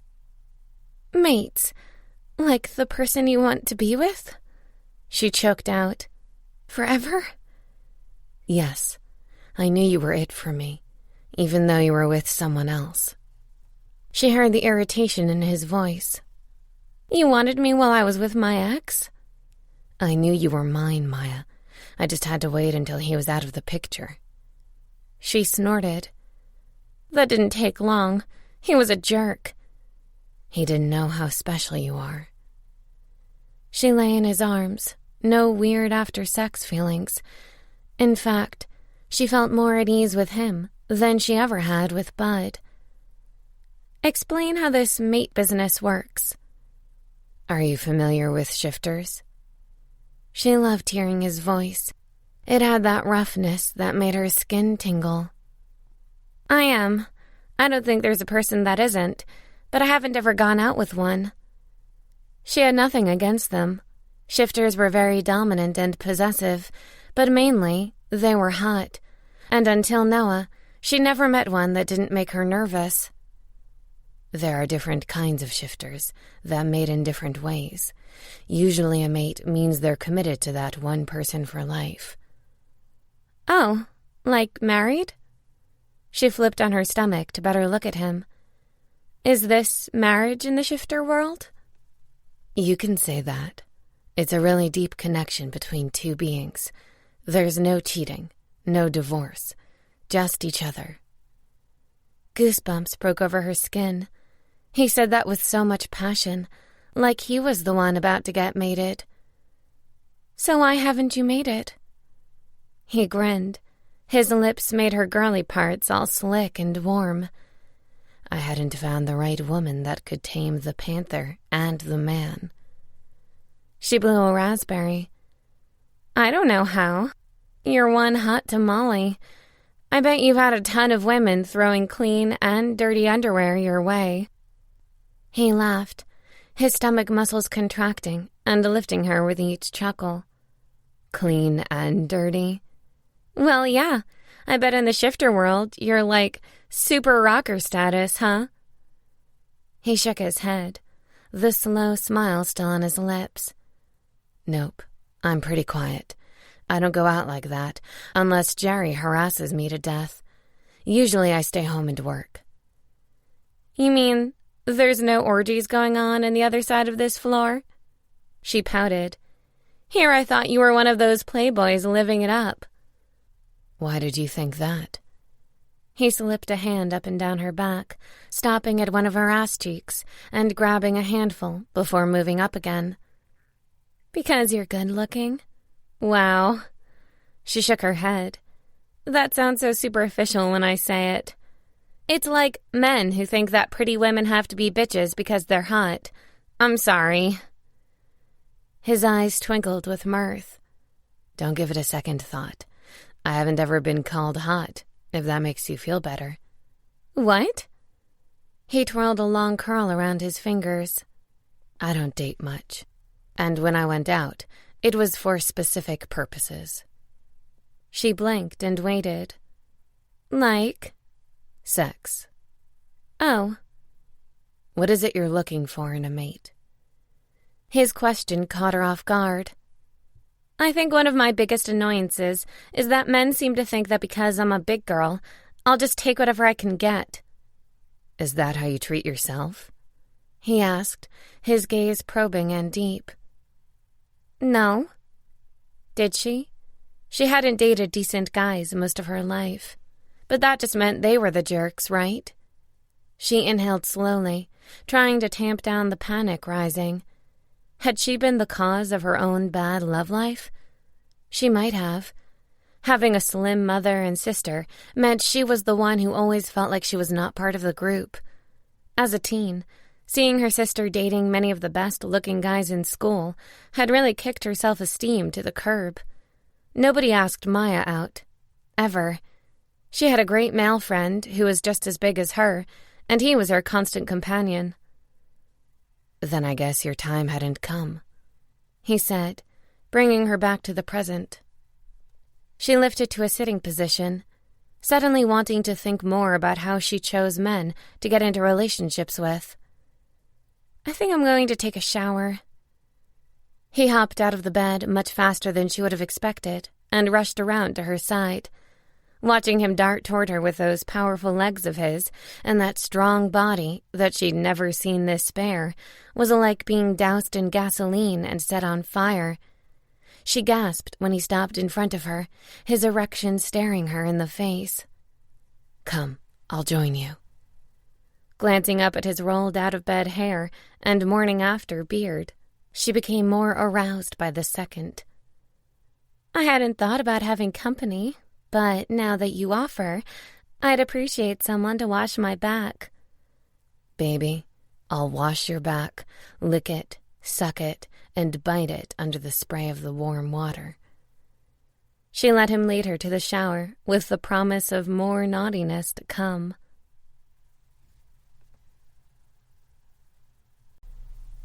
8. Maya drove her car up a dirt road she knew all too well. Her family lived in a large lot spread over several acres. After her father died serving the country, her mother and sister had taken over the family farm and turned it into an organic vegetable production. She parked by the front of the main house and glanced down at her feet. Her mother, though running a farm and spending hours in dirt and grass, would have something to say about Maya's lack of heels and makeup. The front door opened, and her mother, Louisa, stepped out with a smile. As usual, Louisa had on a print dress any 1950s housewife would be proud of.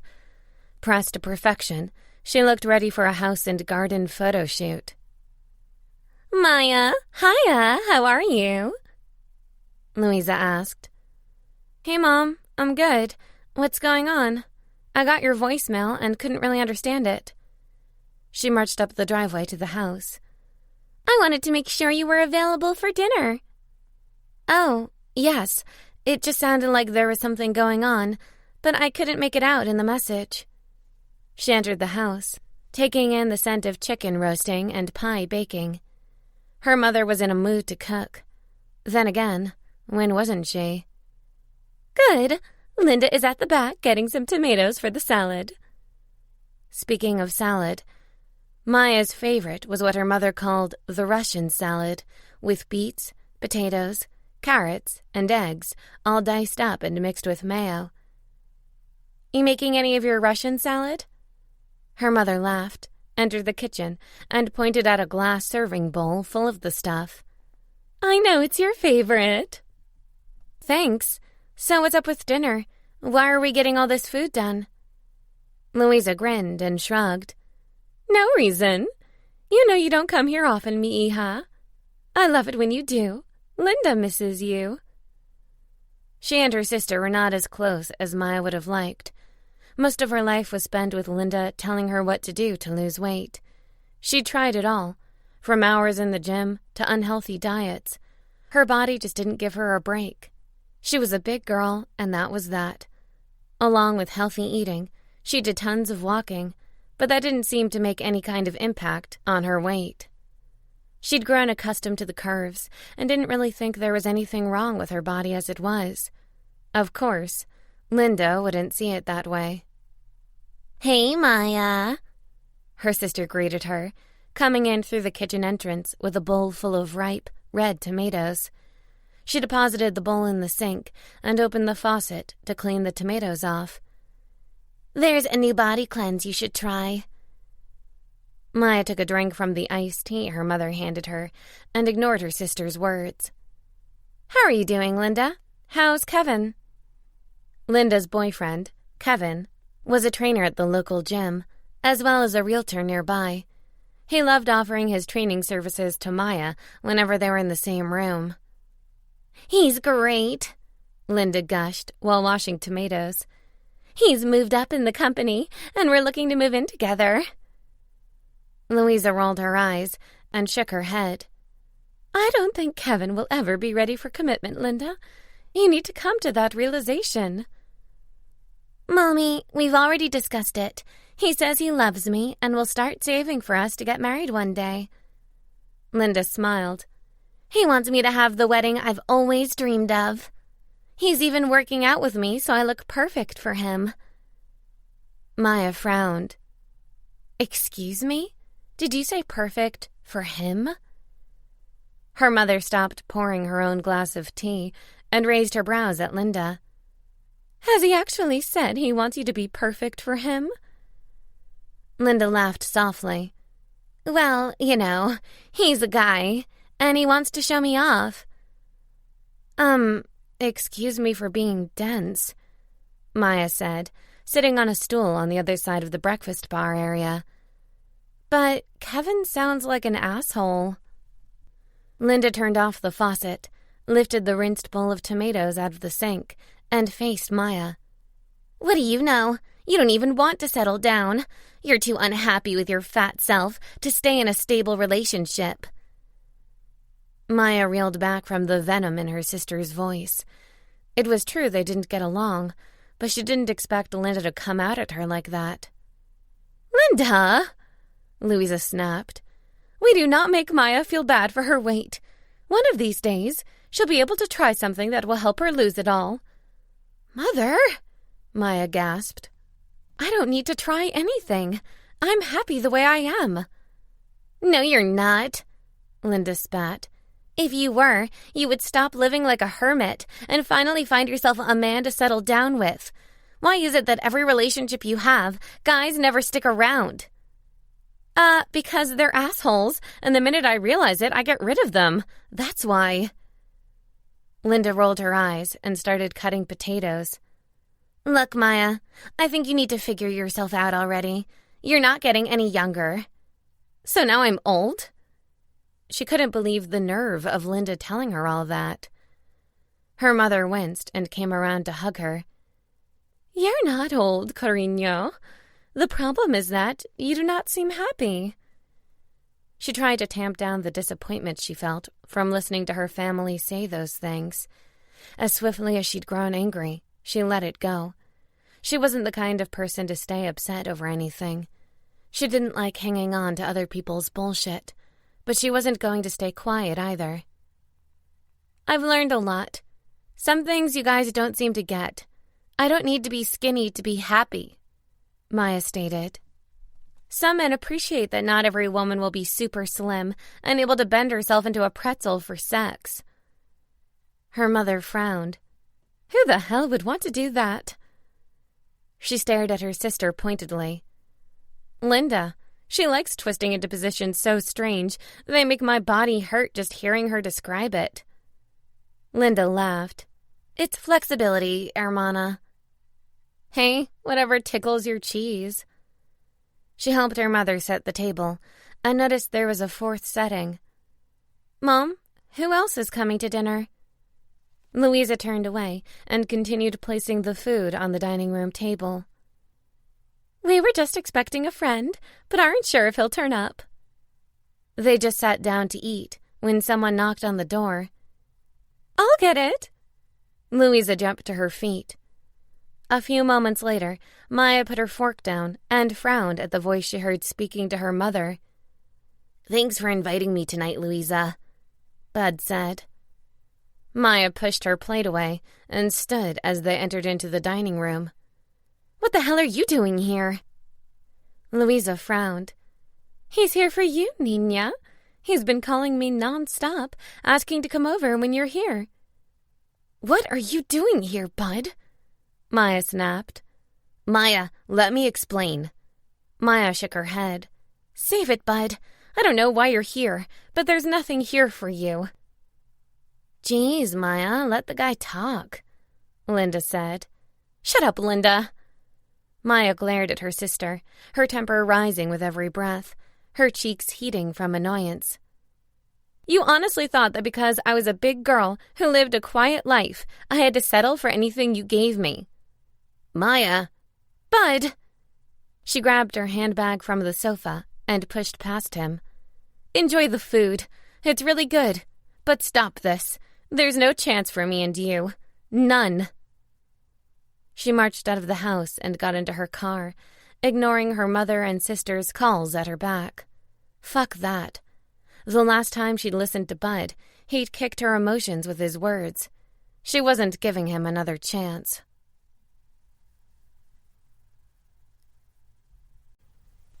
9. Noah sat at his computer, his Panther hungry for a sight of Maya. He'd give anything to touch her again.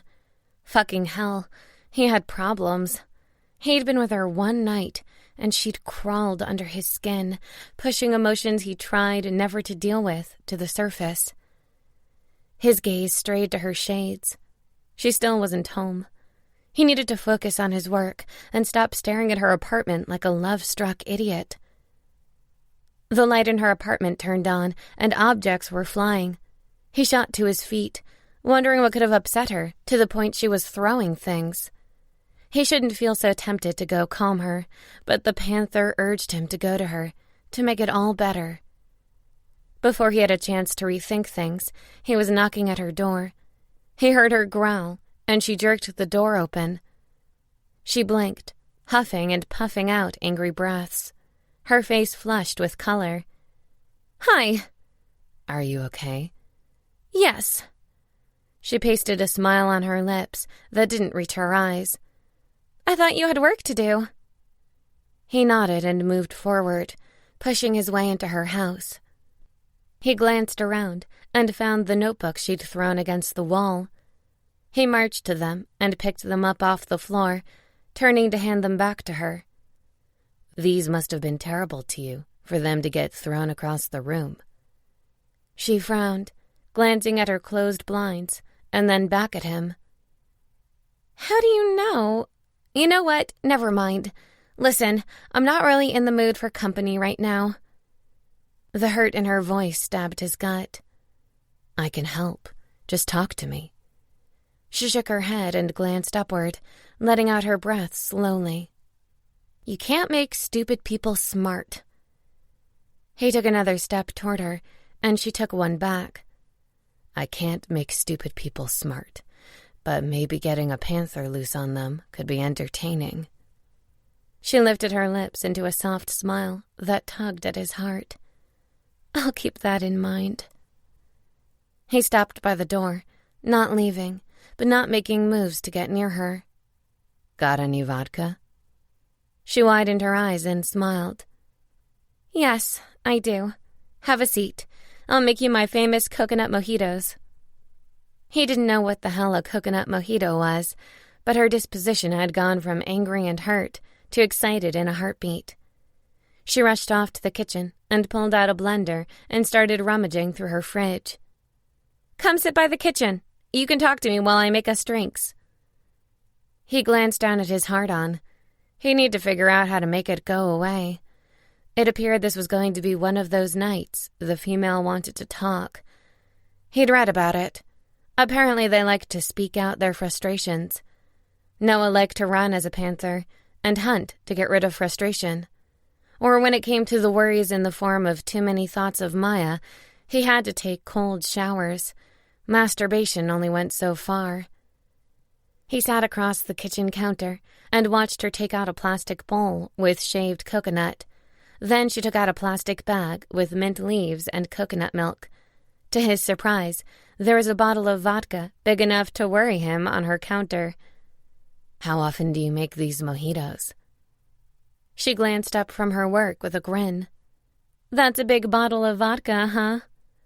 I'm just wondering if I should expect to see you sucking these down often. She laughed and winked. You can relax. My coworkers all chipped in to get this to me for my birthday a few days ago. Apparently, I was supposed to open it at work and let them all drink their share of it, but I forgot. She threw coconut milk, vodka, and vanilla in the blender and mixed. You seem to have all the ingredients to put the stuff together so quickly. She blinked and shook her head. My friend was supposed to come over, but then changed her mind. We make a habit of having girls' nights and drinking these once a week.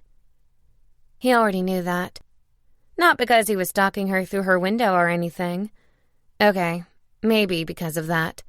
She was too interesting to ignore. She poured the mixed concoction into tall glasses and handed him one. Oh, wait. She opened a drawer and pulled out 2 straws. I know guys don't normally like drinking stuff out of straws, but my teeth are sensitive to the cold, and I wasn't sure if you did too.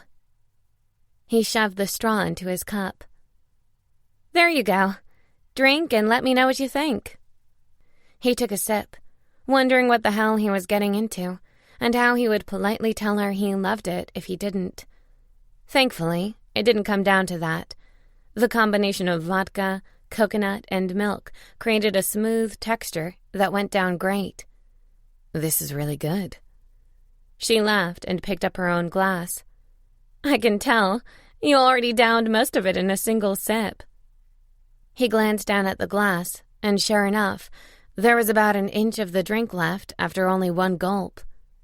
Come on, let's sit in the living room. He glanced at the remainder of the mojito. Don't worry, I'll bring the jar with us. She poured the rest of the liquid into a glass jar and carried it to the coffee table. What upset you earlier? He asked, wanting to know more about the underlying distress he sensed in her. My family. They honestly think I can't handle getting a man on my own, she said, and took a sip of her drink. What the hell makes them think they're experts? My sister is dating a real loser. The guy wants her to be at his ideal weight so they can get married. The crazy part is, I know he won't marry her even then. He sucked in a breath. What do you mean, ideal weight? Is she not happy with her body? She rolled her eyes. To be honest, I don't know what she is. She doesn't really talk to me much. I love her to death, but she can be so easily influenced by men. You don't seem to have that problem, he mused. She raised her glass to salute. I'm too stubborn. I like myself the way I am. If a man's gonna love me, then he's gonna have to love every round bit about me. I don't pretend to be perfect, and I'm never going to be. I'm me. He put his glass on the napkin on the table. You look pretty perfect to me. Huh. She shook her head. Cut it out. We both know I'm not. Hell, nobody's perfect, but I'm okay with that. I'm happy being the big girl in the family. I just wish people didn't act like because I'm big, I have to lower my expectations in life and men. In what sense? He liked this, talking to her, listening to her and having her open herself up to him. He might not realize how much he'd been needing it, but he had. Her soft, husky voice held him captive. Her words drew him in, and for a long moment he had no idea if he was just fascinated because she was his mate or because she was really interesting. Men think that I have to put up with things I dislike because I'm the fat girl. She frowned. Screw that. I might be the fat girl, but I have priorities and expectations too. I don't deserve any less than what I want in life or relationships. What happened with your ex? Her shoulders dropped. He turned out to be a dick, plain and simple. He wasn't a horrible guy. Just thought that he could do whatever and I'd put up with it. Not. He leaned closer, close enough to grasp her hands in his and lift them to his lips. You're an amazing woman, Maya. It's not just because of how gorgeous you are, but because you have such inner strength. You know what you want, and you're not going to settle for less. Too many times in life, we settle when we shouldn't. 10. Maya gulped.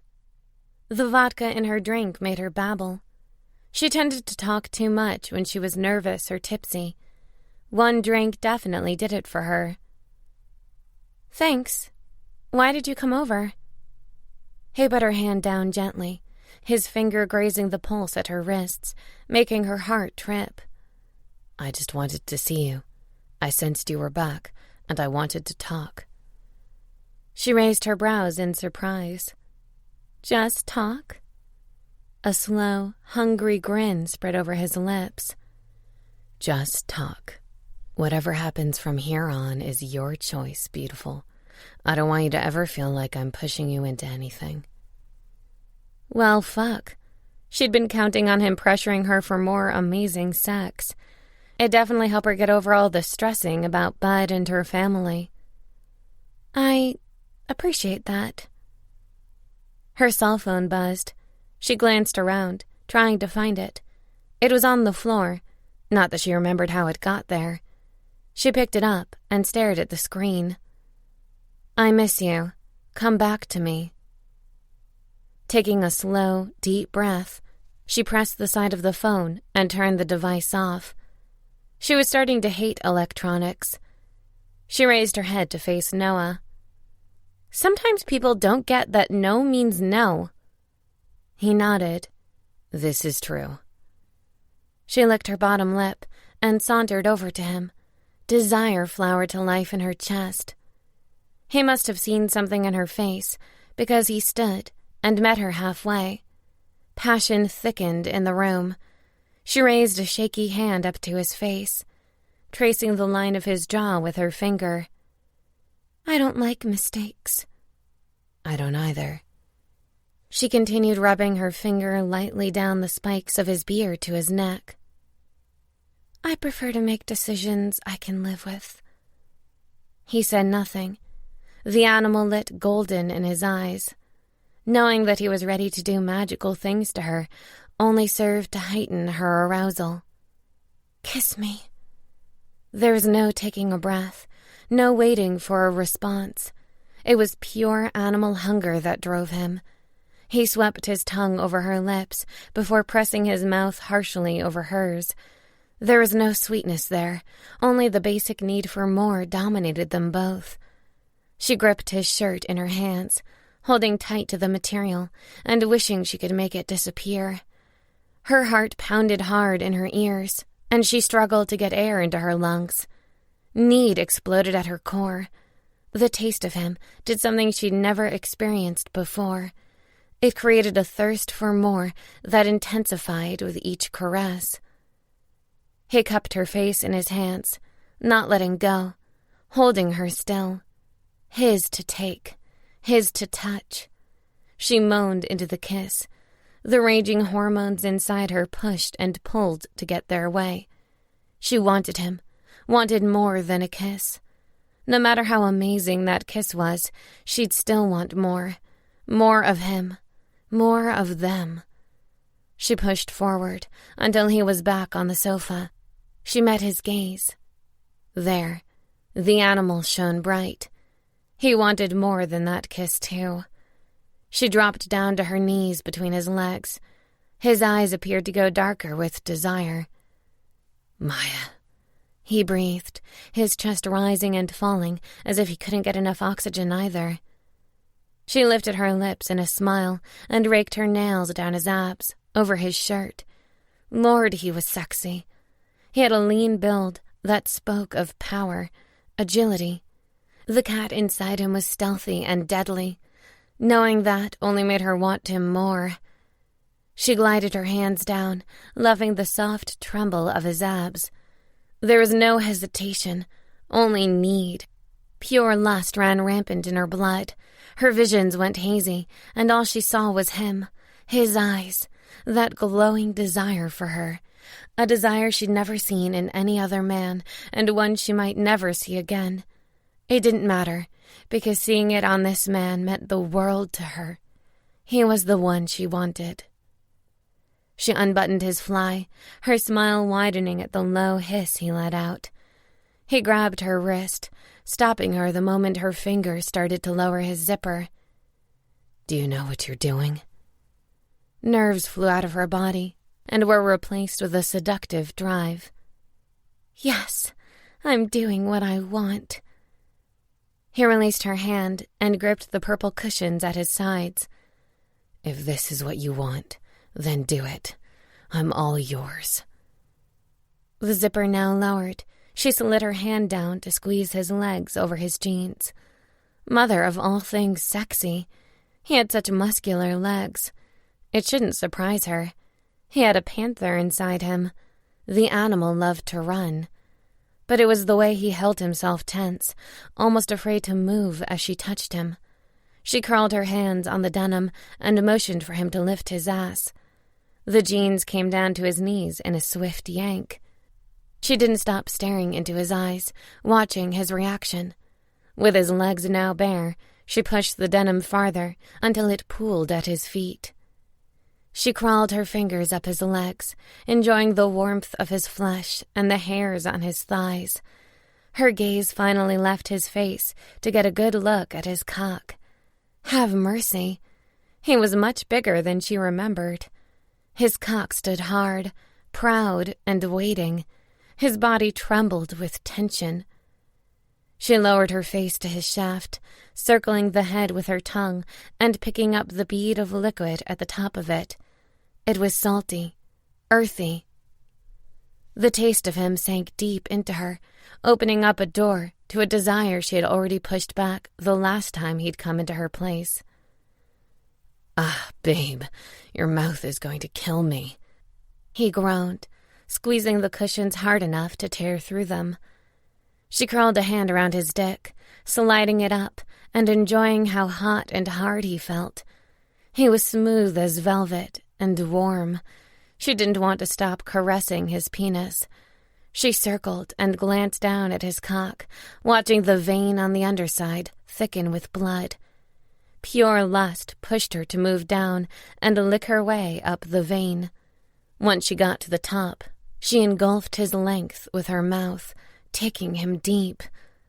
Jesus, he roared, coiling strands of her hair around his fingers and pushing them out of the way so he could watch. That's it. Suck me. She pulled back slowly, letting saliva trail down his hardness.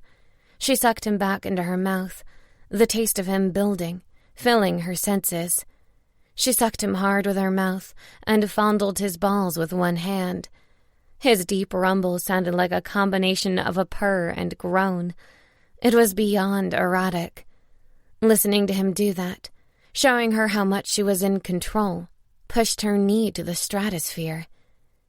She had never been much of an oral sex fan, but watching his reaction to her lips on him, she had a feeling she was doing pretty good. He leaned back on the sofa. His cock felt bigger in her mouth, thicker, like he'd grown with every suck. You look so beautiful with my cock in your mouth, Maya. I could watch you do that forever. She suctioned her lips tight around his dick, feeling every ridge and line in her cheeks. Her moves turned faster. She bobbed her head over him in quick up-and-down glides. His grip on her hair tightened until fire took hold of her scalp. She glanced up and saw the beast in his eyes. His skin pulled tight on his face. He was so close to losing control. His breathing came in harsh pants. For a second, she thought he might be ready to shift, but instead, his eyes glowed a gorgeous amber.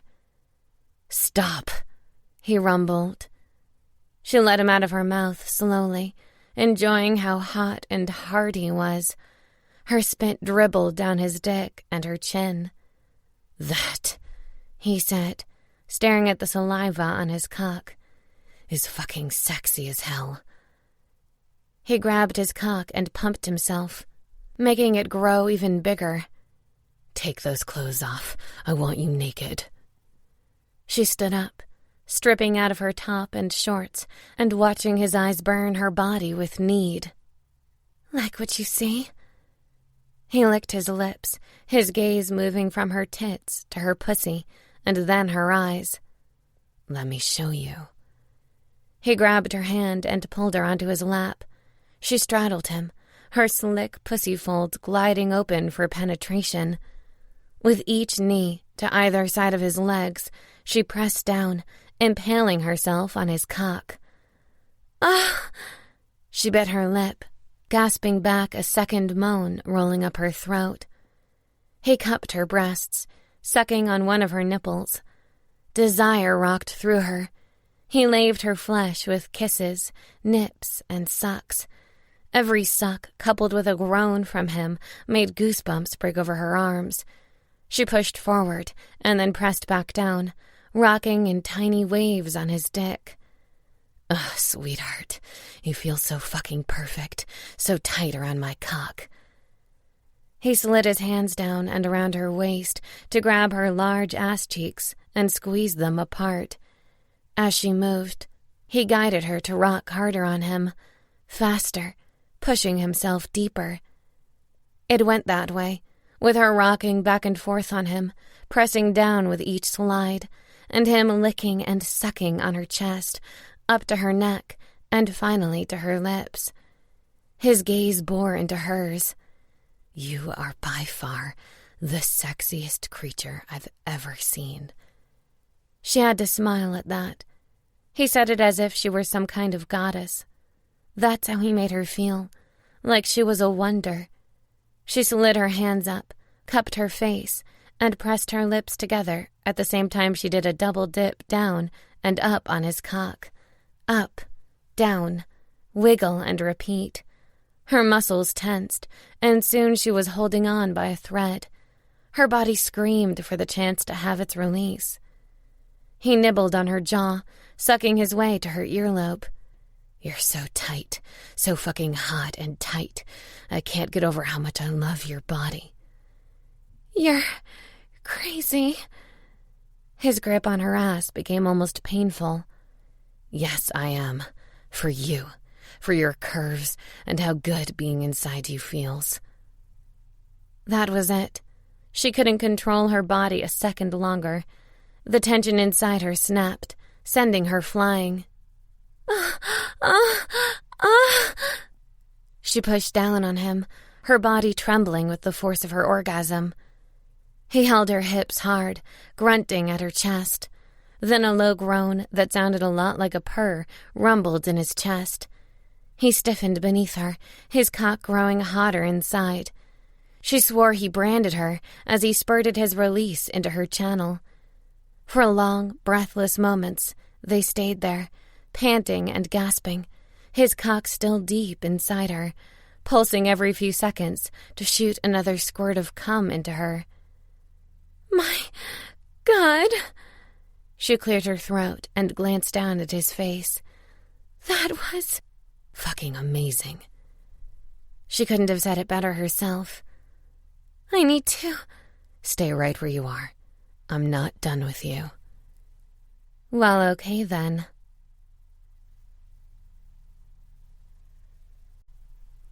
(11) Maya picked up her mail on her way out to work. She'd forgotten all about it, having spent her weekend wrapped up in Noah's arms. As much as she didn't like the idea of moving too fast, she couldn't stop herself with him. She sat in the car for a few minutes before she had to go into her office and went through the stack of mail. She tore out an envelope absently and pulled out a letter. Words had been cut out of a magazine to create a letter. "Maya, you are so beautiful. I wish you knew just how much I love seeing your face." There was no signature. She picked up her cell phone, fury dancing in her veins, and dialed Bud. "Maya, what a surprise." "Stop it, Bud," she snapped.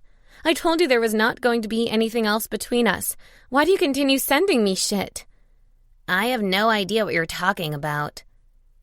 She ground her teeth, gripping her cell phone with all her might. Thank God she didn't have the strength of a shifter, or she might have broken it. "You moron!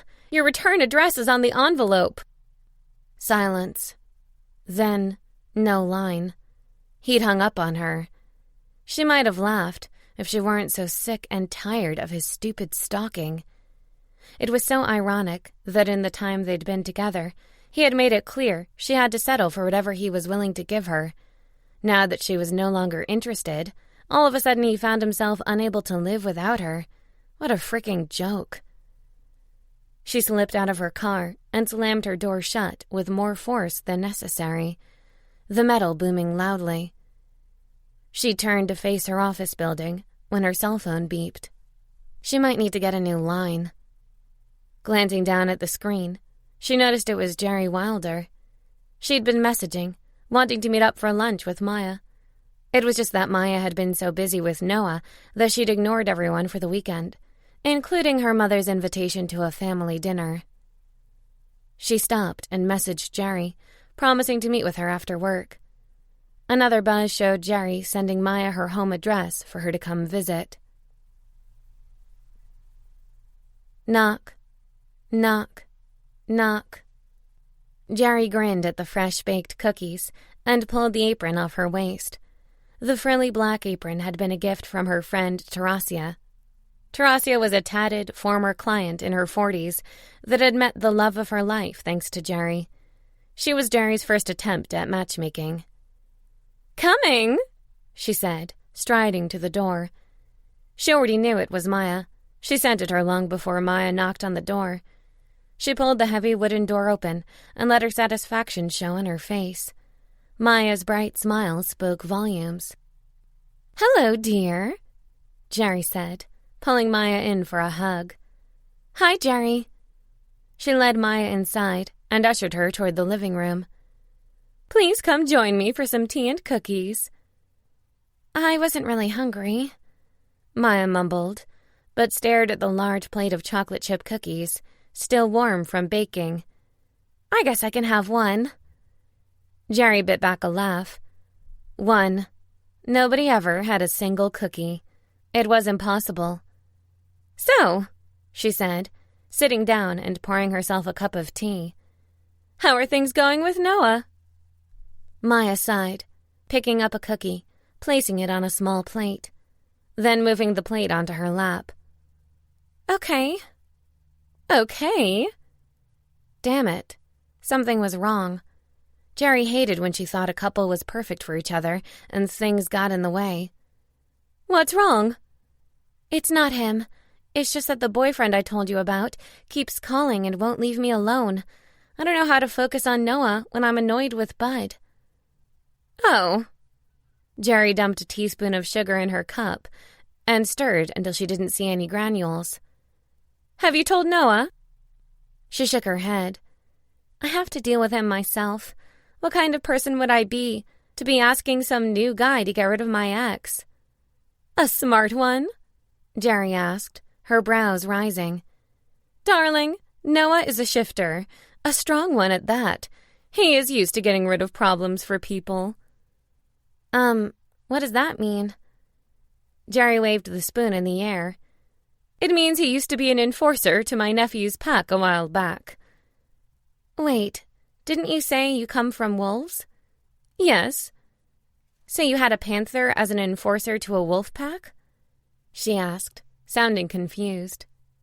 Yes, but that's normal between our people. Besides, Noah is like a son to me, much like Connor is. Jerry put the spoon down, the metal clinking on the porcelain. You should just tell Noah. It's what couples do. Men like to feel useful. She shook her head. I can't do that. Besides, we're not a couple. We just started seeing each other. I can't go off and ask him to take care of that.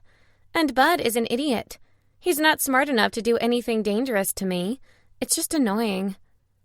So you're saying you prefer to deal with a moron ex than to let a strong man with a commanding presence help you? It's not that I don't want him to help me. I can handle Bud. I just wish Bud would listen to my words about us never getting together again. Well, you know what they say. Men are only as smart as their penises. Maya choked on her tea, sputtering the liquid out as she coughed. Excuse me? It's either that, or men are just stupid. But I prefer to think it's the penis thing. It seems to me they never think with their real brains. Maya grinned, her eyes watery from coughing. Don't hold back, Jerry. Tell me what you really think. Darling, please. I've lived long enough to know that most men will fuck up at some point in their lives. It's usually because they don't listen to common sense. Jerry picked up her teacup and took a sip. I have some questions about Noah. Jerry sensed Maya's indecision. She wanted to calm whatever fears the girl had, but she knew humans were different than shifters. Not to mention most women had a hard time believing a hot man would be ready to drop to his knees upon meeting a woman he felt was the one for him. Sure thing. What do you want to know? He mentioned mating. Can you explain that a little? Jerry's smile widened. There it was. She knew he was ready to promise eternal love. In this day and age, I bet you have a hard time believing that he'd fall for you so quickly, huh? Maya glanced down at her lap, her dark skin coloring with embarrassment. Maybe. She met Jerry's gaze. It's not that I don't feel I deserve a man who goes crazy for me and wants to love me and all that. It's just, well, not really what I'm used to. I can understand that. Jerry sipped her tea again before placing the cup down and sitting back on her chair. Noah is not crazy. I'm sure that must have run through your mind at some point. He's a shifter. Shifters are decisive. They know what they want. In this case, he knows who he wants. You. He also knows that the animal inside him helps dictate his desire for a female. That's the part I'm having trouble with. How could he know if I'm right for him? Think of it this way. His animal is like a more primitive version of the man. The animal is not led by societal rules or any of that nonsense. He knows what he wants based on scent. You have the right pheromones for him, and that won't change. So both the man and the panther want to mate? They're one. Noah wants you not just physically, Maya. He wants you every way possible. Jerry met her gaze with a serious one. He will do anything to make you happy. So when you're debating giving him a chance, think about that. Here's a man that appreciates curves, isn't trying to put your ass on the air diet, has an amazing sex drive, because they all do, and will love you unconditionally. Wow. Jerry lifted her cup again to take another drink. I'm not telling you to tear your clothes off and tell him to come and get it, but I think you should have an open mind. At least I didn't set you up with two. Maya stopped the cookie she was bringing to her mouth midway to her face. What? Two what? Men, dear. Don't stare at me like that, child. Some women like to get their freak on with two males. In fact, some packs require a mate be shared between the alpha and the omega. Yeah.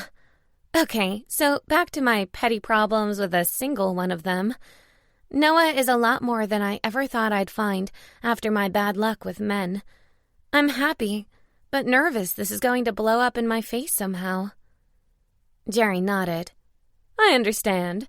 It's hard to believe what you're seeing, but that is who he is. In our world, a mate is cherished and protected. A mate is for life. I have so much to think about, she mumbled. Why not introduce him into your life? I don't mean move him in, so stop looking at me like I grew a second head. I mean, take him to a family dinner.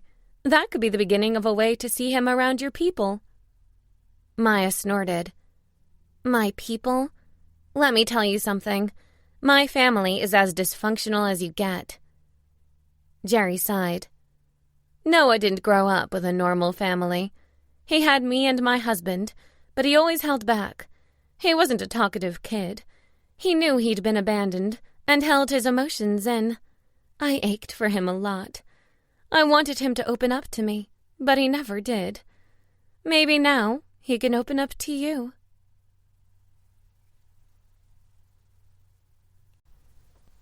12. Noah decided to pick up some flowers for Maya. She'd been quiet for the past few days, not even dancing in the living room while she cleaned like he was used to. Something was wrong, but when he asked, she said she was fine. Instead of bringing the flowers to her himself, he chose to have them delivered to her job. He strolled from the flower shop down the street when he noticed a car parked outside the building. The guy inside the car had on a pair of sunglasses and a baseball cap, but Noah recognized him immediately. It was Maya's ex, Bud. He marched up to the car to confront the guy. Bud saw him approaching and jumped out of the driver's side with a bat in his hand. You! It's your fault she won't come back to me, Bud yelled. Noah stopped a few feet away from the car, shoving his hands in his pockets. She doesn't want you. Do you know the meaning of the word no? She wanted me, Bud spat. Until you came along, she had nothing better in her life than me. She would have married me eventually. Noah's Panther roared inside. The thought of Maya with this dickhead didn't sit well. She'll never be yours now. She's mine, and what's mine, I keep. Bud bared his teeth like a rabid dog. I hate you. She was supposed to be the woman that took care of me and forgave me for making mistakes from time to time. Noah yanked his hands out of his pockets, curling them into fists. You're fucking crazy. I'm not crazy. She was mine. You had no right to interfere. Bud came closer, swinging the bat too far away to hit Noah, but close enough to slam it against one of his taillights. The sound of the glass breaking crunched around them. Put the bat down, Noah urged. You're going to get hurt. Fuck you. Maya is mine, he persisted. You need to go find your own woman. Bud swung the bat around, and Noah grabbed it mid-swing. He tugged hard, bringing Bud close enough that he could grab him by the shirt and toss him on the car, hitting the bumper with the impact. She's not yours. She's never been yours, and she never will be, Noah hissed. The Panther pushed at the skin, ready for a fight. Bud groaned and slid off the bumper, his gaze meeting Noah's. You're one of those animals, aren't you? The Panther roared. You could say that. I don't give a fuck, Bud screeched. A couple coming out of the building stopped to watch. You could be whatever, but you're not taking her from me. Noah rushed him then. He picked Bud up by the neck and stared into his eyes. That's where you're wrong. You lost her a long time ago, and I'm not giving her back. She's not some woman to be used. She's mine. Get used to it. He tossed Bud on the wooden walkway by the car. Noah didn't sense any danger from the man. He was all talk. In fact, Noah could tell he was more scared than angry. Probably frustrated that he wasn't getting his way when it came to Maya. Too fucking bad. Noah stared at the darkened apartment across his window with a frown. She hadn't shown up yet. She wasn't picking up her cell phone either. Something didn't sit right with him. When his doorbell rang, he jumped to his feet to fling the door open. "Hello, darling," Jerry greeted. "Hi, Jerry." He turned around and returned to his desk, ignoring her and the work he'd been staring at all day without doing any of it. He had a deadline for a new game and was pretty close to being done, but instead of doing that, he was watching Maya's apartment like her stalker ex. "What's going on over there?" Jerry asked, coming to stand beside him. "Nothing. That's the problem. She's been gone all day, and I haven't spoken to her since. I don't know what to do. She usually answers my calls, and she's never this late." Jerry's brows rose. "You sound a little paranoid there, dear. What's going on with you two?" "She's been acting distant." He hated to admit it, but it was true. He wasn't sure what he'd said or done to push her away. It was driving him crazy to think that she might not be interested in seeing where things went with them. "Well, of course she is. That idiot ex of hers doesn't leave her alone," Jerry said, point blank.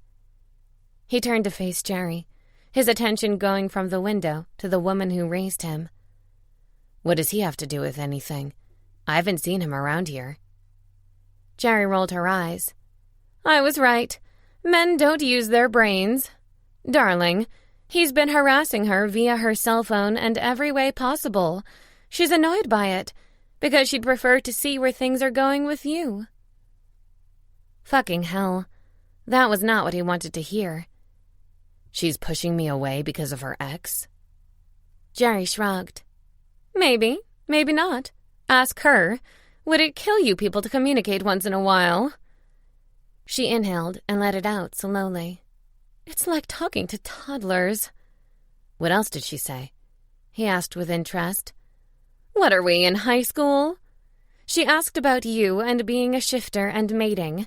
I told her the truth on all accounts.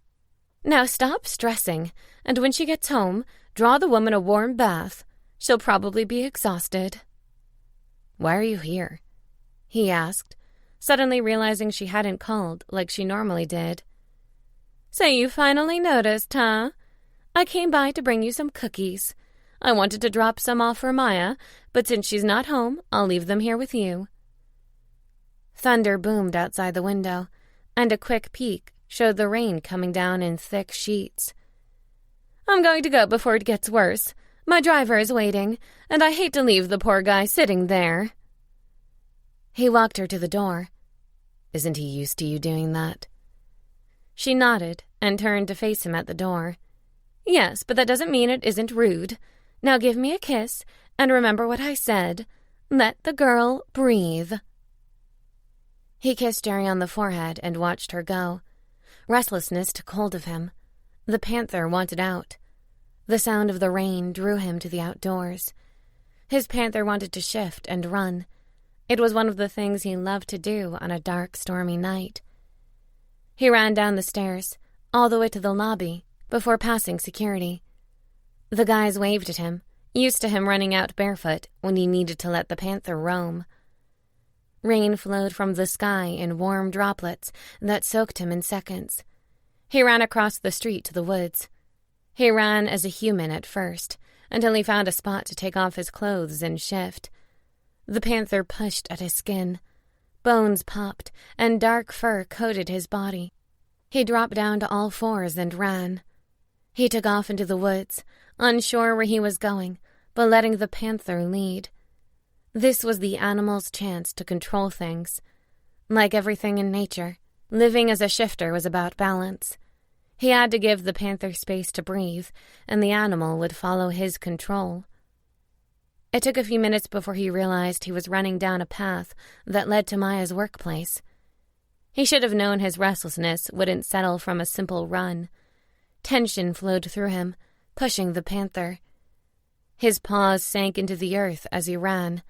The scent of nature, rain, and earth mingled to make the panther purr. He enjoyed being out in the woods. "Fucking hell!" Maya's voice in the distance stopped him in his tracks. He lifted his head up, searching for her scent to know which way to go. There, a slight breeze brought the taste of her frustration down his nose. He darted off, going farther down the path until he came face to face with a soaking Maya carrying her shoes in her hands. Her clothes clung to her, delineating her body in a way that left nothing to the imagination.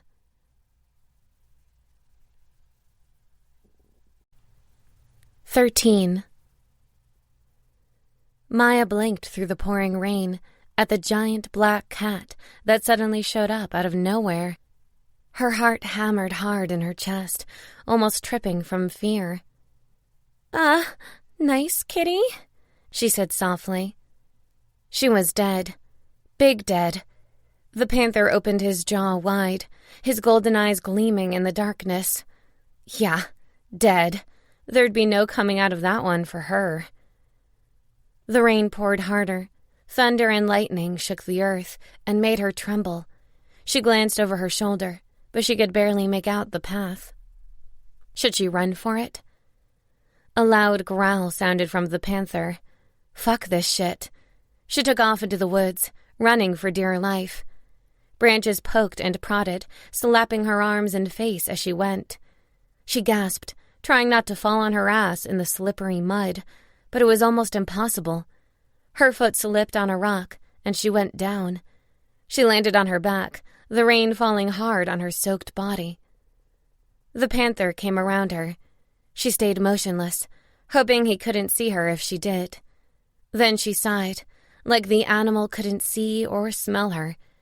She needed a fucking drink, if this was her plan for survival. He brought his dark head down over hers, muzzle right to her cheek, and licked her. She gasped at the feel of the rough tongue touching her face. He did it again, and while she squinted at the rain falling in her eyes, the panther changed from a scary beast into Noah. Naked Noah. She glanced down at his human form, taking in the slick, wet body and the muscles that shaped him into an amazing beast. "Noah?" "Why are you walking this way? Getting wet?" She gulped back the moan from his finger caressing her face. It was an awful day. He helped her up to her feet and proceeded to pick her up in his arms, not giving her a chance to struggle. "Let me carry you. You're not used to walking barefoot outdoors." She curled her arms around his neck and allowed him to carry her. "When I left my office, I had 2 flat tires, and my phone had died." "Why didn't you just go back upstairs?" She shrugged. "I didn't want to sit around waiting for a tow." She didn't want to admit she'd been dying to go home and spend time with him. He was the reason she'd ignored common sense and done something she never did. "So then why were you walking through the woods?" At first, I decided to walk up the main street waiting for a taxi, but none showed up. Then a big group of guys left a bar and were really loud and kind of scary, so I dashed into the woods so they wouldn't see me. She pushed the strands of hair sticking to her face back so she could see better. I figured I could walk the rest of the way, since I know this path leads right by the building. He held her tight in his chest, his warmth keeping her from growing cold from her wet clothes. "I worried when I called and you didn't answer." "I'm sorry. I think there's something wrong with my phone. The battery drains too fast." When they arrived at the building, She was surprised to see that neither of the guards batted an eye at his nakedness. Was this a normal occurrence? And where the hell was she when he did it? He helped her to her feet in the elevator and then led her to her door, taking the keys out of her shaky hands and opening it for her. Shudders racked her body. She started to feel really cold all of a sudden. "Come on," he said. "I'll draw you a hot bath, and you can lay in the warm water while I get you a drink." He set the tub for her and left her in the bathroom to remove the wet clothes stuck to her body. The pile of wet clothes lay at the foot of the tub. She got into the water and sighed. Heat rose, warming her. She sat there, thinking about the horrible day she'd had. Bud had called again. This time he'd been smart enough to have his line blocked, but she knew it was him. The stupid man didn't seem to get it through his thick skull that she wanted nothing to do with him. It was as if his brain had stopped working when it came to her. The crazy part was what he'd said on the anonymous call. He'd said she was supposed to be his. Right, because her unhappiness with him spoke of forever to his dumb ass. A few minutes later, after her limbs had stopped shaking, a knock sounded at her bathroom door. "Come in." Noah entered the bathroom with a pair of boxer shorts and a glass filled with amber liquid. "Here, drink this. It'll help warm you from the inside." She sniffed the drink, making a face when she didn't like how strong it was. He laughed and pushed her hand up to her lips. "It's not poison. It will help." "I'm not a whiskey drinker." "Try it. A few sips." She did. Once the burning sensation stopped in the middle of her chest, she found herself mellowing out. She lifted the tumbler back to her lips and down the rest. "That's not too bad." "Yeah, I think that's enough of that." He grinned, pulling the glass out of her hands. "What made you go out that way?" she asked, leaning back in the tub, not caring that she was naked. His gaze strayed from her face to her chest. Her nipples peaked above the waterline, stiff and aching. "I like to let the Panther run when I'm feeling restless. I was worried about you, and running was the best way to relax. The animal took me that way. He must have sensed you in the area and decided to go find you." She smiled. "Your Panther likes me?" "That's one way to put it. He considers you his." He placed the glass on the sink and grabbed his knees. "I wanted to ask you something."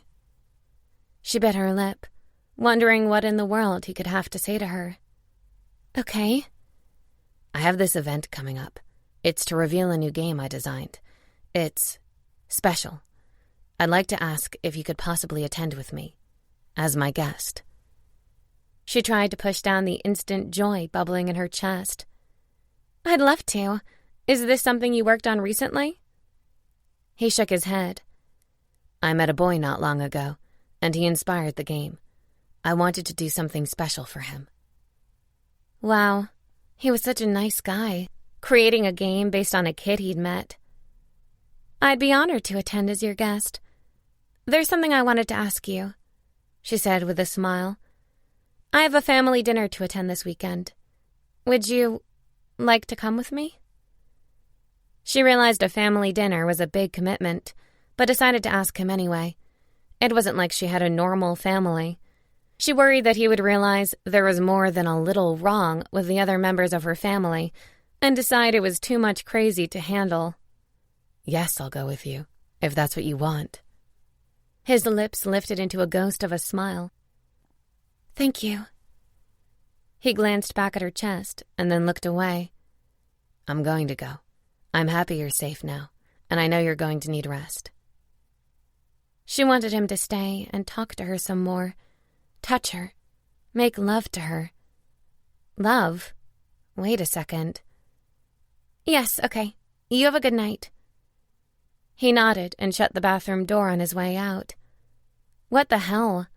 Love? She had been seeing him for all of a week. Why would she think herself in love?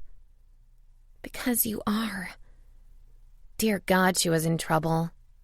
Love was one emotion she'd been trying to keep at bay when it came to Noah.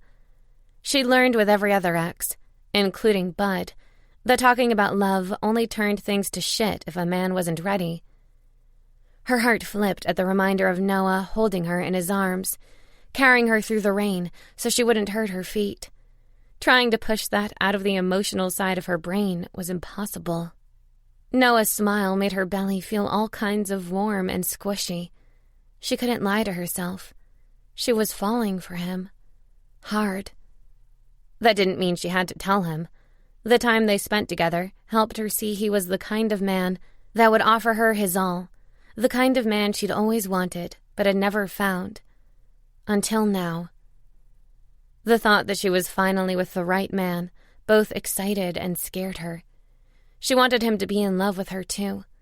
She knew so little of how shifters did things. Did mating mean he was in love with her? Physical attraction was one thing. Emotions were another. When she spoke to Jerry, there had been no mention of emotions. Now she wished Jerry were on her speed dial so she could ask all kinds of things popping into her mind.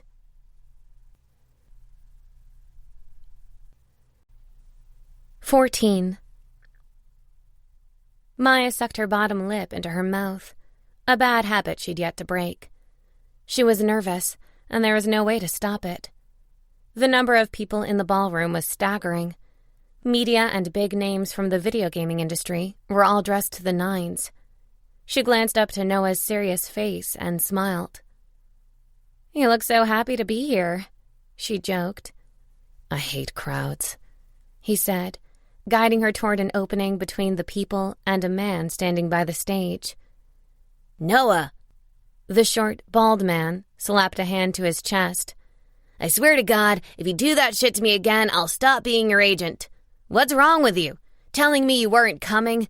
Do you know how many Tums I had to take to calm down the ulcer I got from worrying over your too sexy ass?" Maya's brows rose, and she couldn't help but smile. The smaller man waved a hand over his face like a fan. She bit back a giggle and cleared her throat. "Stop the drama, Claude. This is Maya. She's your priority while I'm on stage. Do you understand?" he asked, his tone soft and deadly. Maya glanced slowly up to look at Noah's face, expecting him to smile to take the harshness out of his words. "Aye, aye, Captain." Claude grinned, offering Maya his hand to shake. "Hello, darling. Aren't you just so cute?" "Alrighty then." She shook his hand and glanced around. "I'm guessing tonight is a big deal?" Claude's eyes went saucer-wide. "Oh, honey, he's the big deal. Noah." "Shut it, Claude." "Let me tell you." Claude went on as if Noah hadn't spoken. "He is a master designer, comes up with the most amazing concepts. This one we're unveiling today?" Claude brought his hand to his mouth and made a kiss noise. "A pure masterpiece. Wait and see." She glanced at Noah, noticing the flush across his cheeks. He was embarrassed over Claude talking him up. "He exaggerates." "Not even a little." Claude sighed. "Noah, go up on stage. They've got to get you set up with what you need to do. I'll watch your precious." Noah brought his head down to Maya's cheek and kissed her at the same time, whispering softly, "I'll be back soon." She nodded and watched him walk away, her heart filling with more love for him. She decided she wanted him to wear a tux forever. It was one of those things she realized made him look fricking delicious. "So, you're the first woman he's ever brought to one of these," Claude said, ushering her to one of the front tables straight across from the stage. "He usually just brings Jerry, but she was out of town today." She sat down, her gaze searching for Noah on the stage. He was ruffling through papers with a deep frown. "Jerry couldn't make it?" "I'm sure she would have changed her plans to come if he had mentioned it to her, but he refused. Said he wasn't coming today. I almost had a mild heart attack thinking about how I would explain that the man everyone was here for wasn't here." "What's so special about this game?" she asked, taking the champagne flute he grabbed from a passing waiter. "This game is amazing. It's really one of a kind. He has given people with disabilities a way to feel like they're inside the game, living it." "Like virtual reality?" He nodded excitedly. Not just virtual reality. He created a regular video game for them to play. He's given them something just for them. I am amazed with the outcome. The lights flashed a few times, and everyone started taking their seats. Moments later, the place sat in expectant silence as the lights dimmed. Watch this, Claude gushed excitedly. A giant screen beside Noah turned on, and the previews for the new game came on.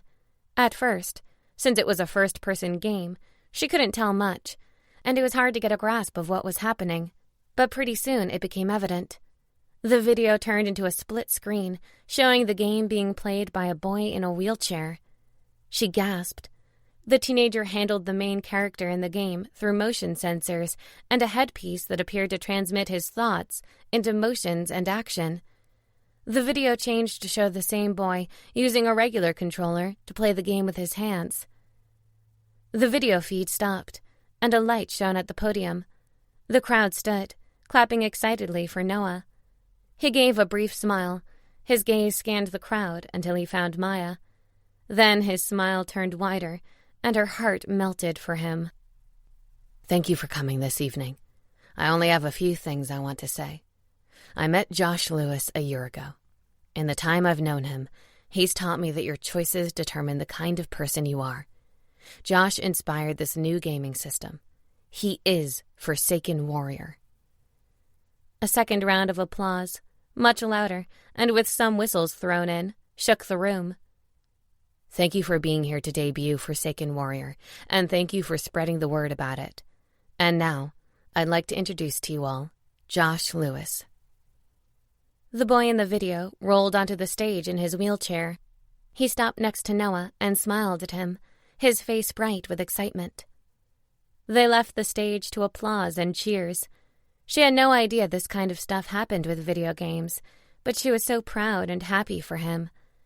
The smile on her face grew wider by the second, not to mention the flutters in her chest for such a wonderful man.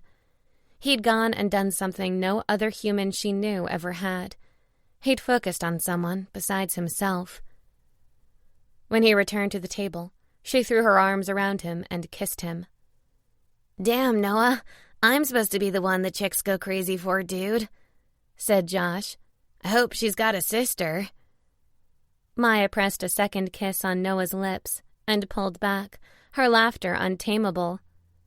I do have a sister, but I don't think she'd be anyone's type. Oh yeah? Why's that? If you like women who sport a stick up their behind, she's all yours. Josh stared at her with wide eyes before breaking into loud laughter.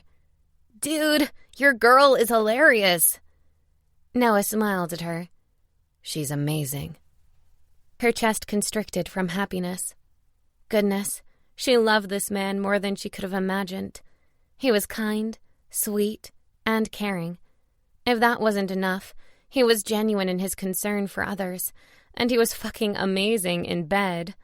Amazing. They sat down to dinner. She took the time to watch Noah interact with Josh. It was like night and day. He'd lost the serious face and turned into a listener and a talker with the boy.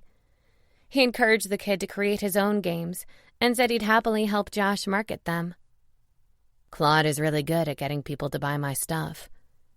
Claude snorted and picked up his champagne. It's pretty simple when you have such an amazing product. Just wait until they see the one you've got coming. She leaned into Noah's chest, enjoying just being there, cradled by his arm. Have you seen the new game, Maya? Josh asked, his eyes sparkling with enthusiasm.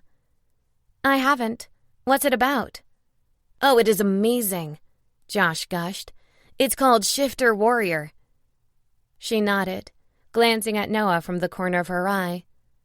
Let me guess. Does the warrior change into animals? A panther, Josh exclaimed. How freaking cool is that? That's pretty amazing. She smiled. I bet it's going to sell like hotcakes. Claude lifted his glass up and smiled. Let's all salute Forsaken Warrior and Noah for his amazing imagination. She clinked her champagne glass with his and drank. the entire time staring deep into his eyes. Later, when she got him naked, she'd show him just how special he truly was.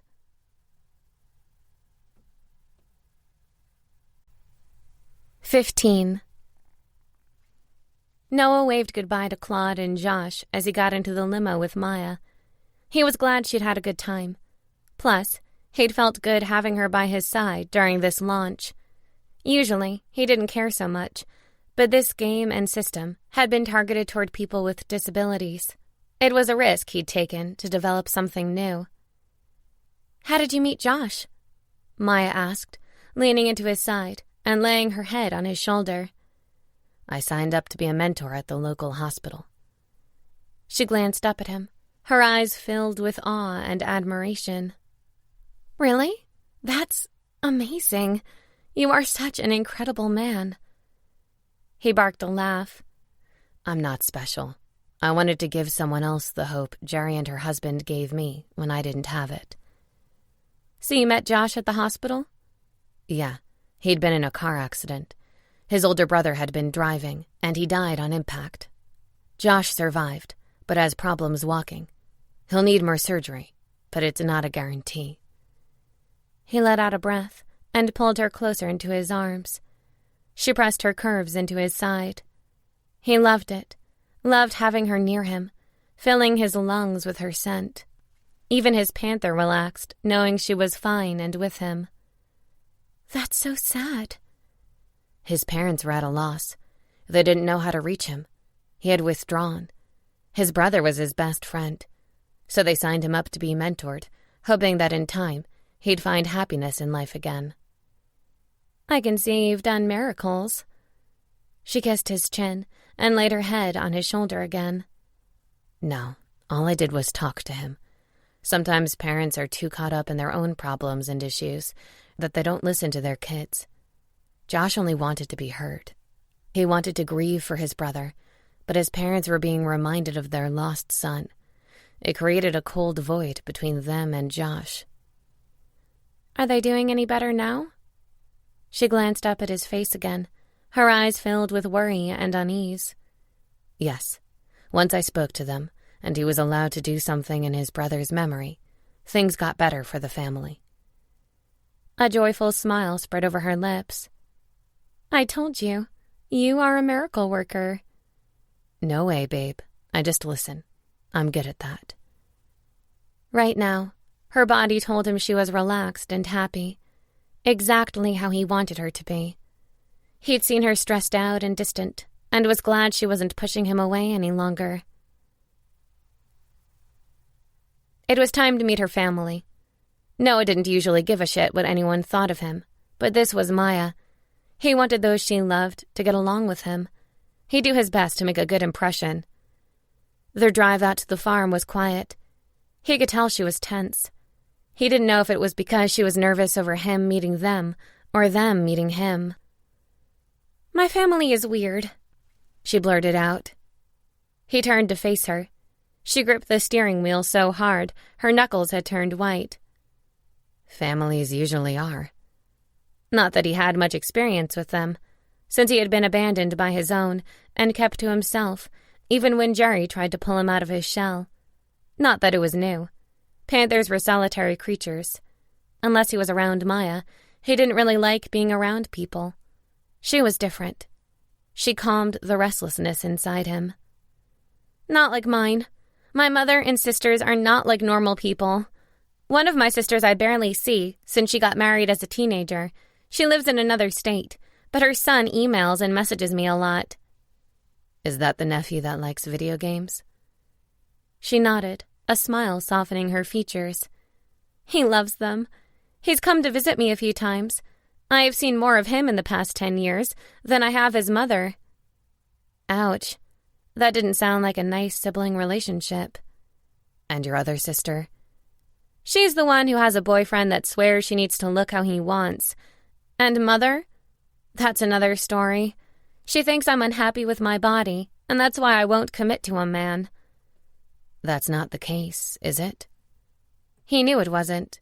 In the past few weeks, one of the things he noticed about Maya was that she was comfortable in her own skin. She dressed for herself, always wearing what she liked. Whether it was a pair of shorts or a dress, she looked beautiful and radiant, because he saw she felt that way. No way. I've got curves and I'm proud of them.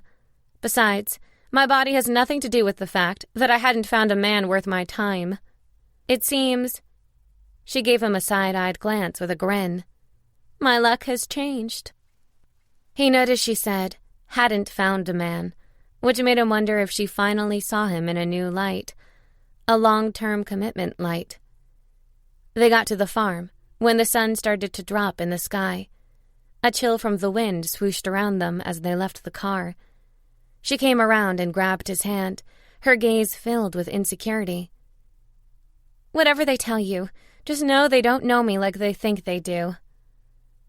Interesting. He squeezed her cold hand and marched up the steps of the house with her. Mommy, she called out. I'm here.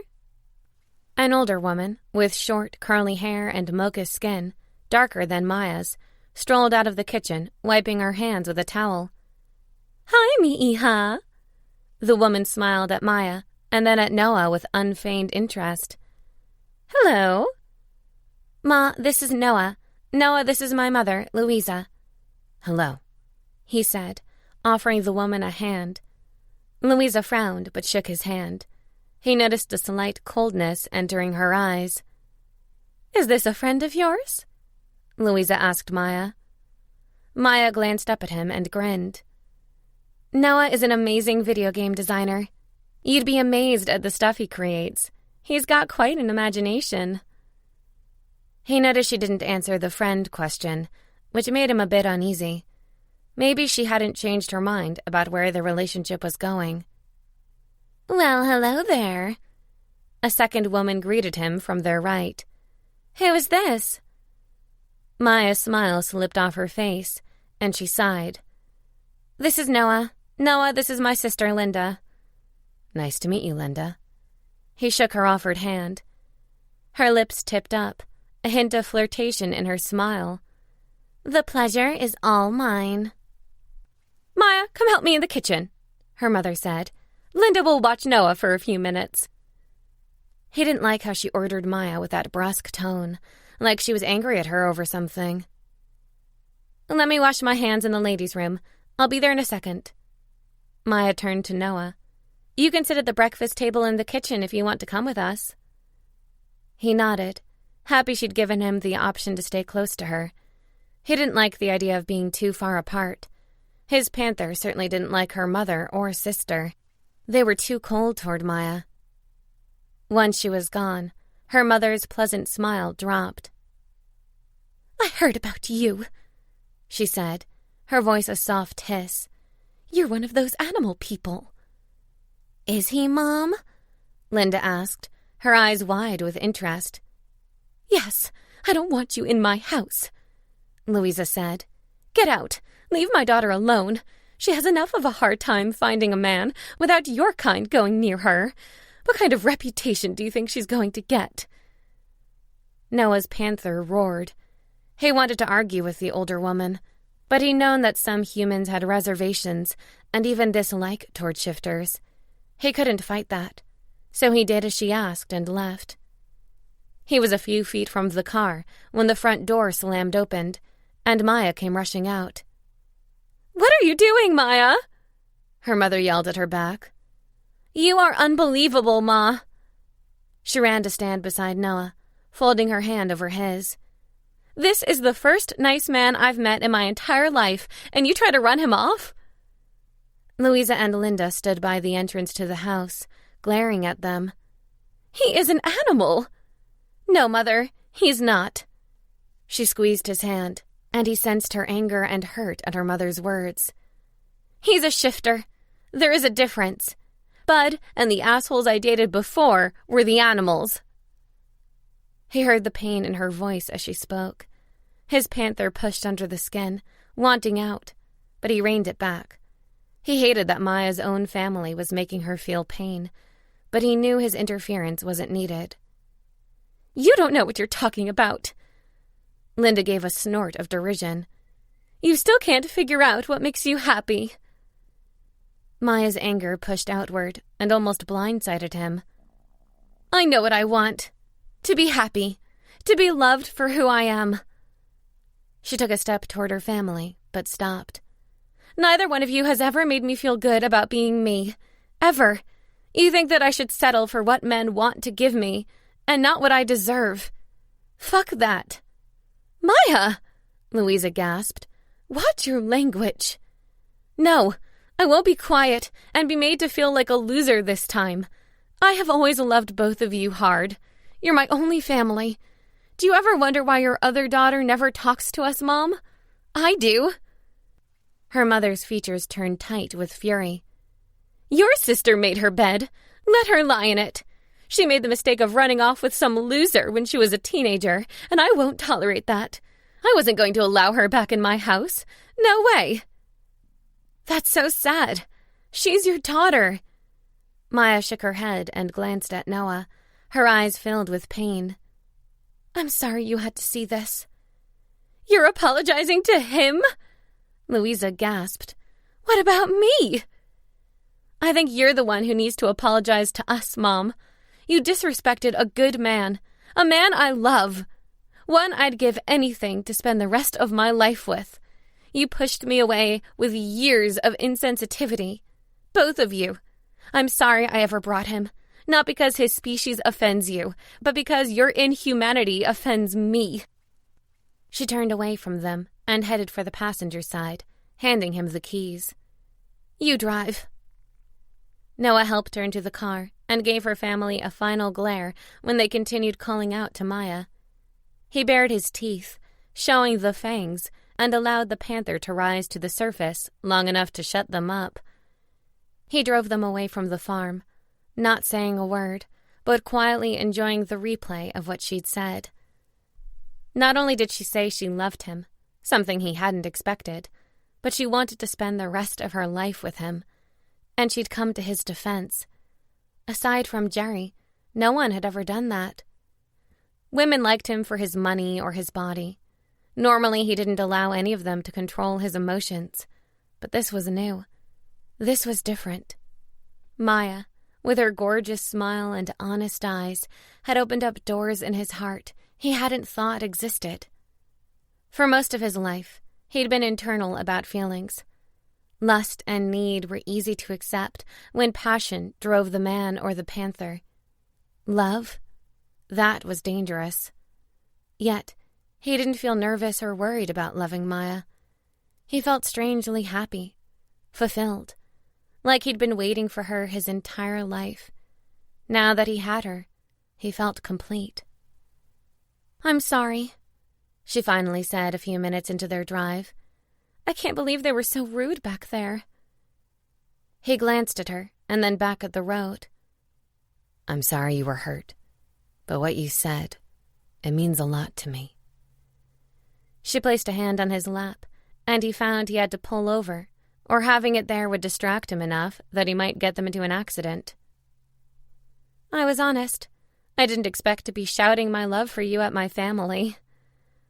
She gave a sad laugh. But I'm not taking it back.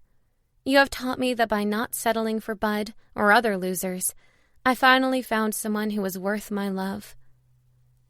His chest ached. The hope he saw in her eyes mirrored the one in his heart. He raised a shaky hand up to her face and cupped her cheek. I've never spoken much about my feelings, so forgive me if I don't get things right the first time. He gulped back at the knot in his throat. No woman had ever made him feel so special. You captivated me when I met you. It was easy to blame desire and lust. There was that. But shifters have a sense for who they belong with. We can find our life partners a lot easier than humans can. I found mine in you. He used his other hand to lift hers to his chest. I refuse to get into feelings. Not because I don't want to care, but most of my life, that is something I pushed away and locked deep in my heart. She nodded. I understand. Thank you for that.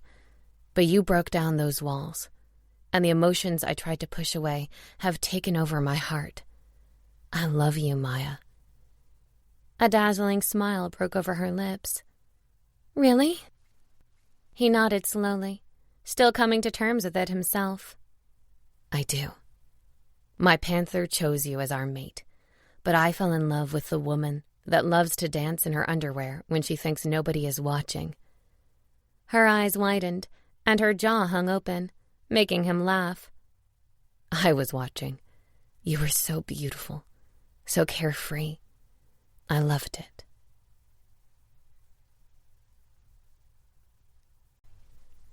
16. Maya's heart thumped so hard she almost couldn't hear what Noah was saying. She definitely heard him say he loved her. He loved her. Jesus H. Christ. This was her biggest fantasy come true. Noah had brought happiness into her life. He never in the entire time they'd been together mentioned her having to lose weight, change her body, or her personality.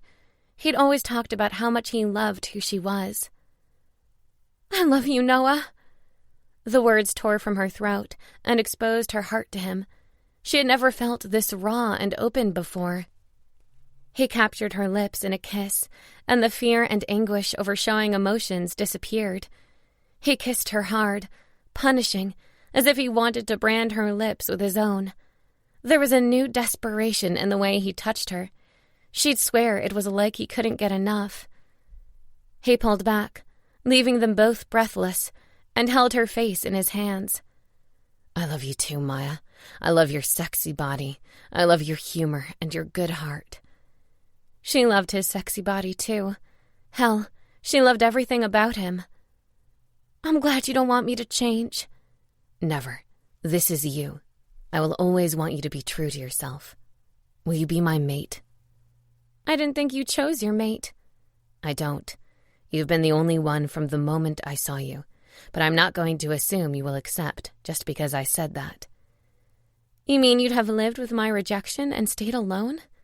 She gasped. Yes. If you didn't want to be my mate, yes. I want you to be with me because you want to, above anything else. Not because my panther and I have fallen for your scent. If it was possible, she loved him even more at that moment. I will be your mate. I'll be anything you want. He grinned and glanced down at her top. Can you be naked the moment we get home? She laughed and nodded. For you? Anything. I'll remember that. Maya loved taking strolls with Noah. He'd proved in a short time just how special she was to him. Though she didn't talk to her family, she didn't feel alone thanks to him. They were walking toward the building when she caught sight of Bud across the street. Oh no, she sighed. It's been too good to be true. I knew he'd pop up at some point. Noah growled and released her hand to run up the street. Bud screamed and dashed into the woods. Noah, what are you doing? She ran after him. Teaching this guy a lesson in survival. Don't piss off a panther. He threw the words over his shoulder.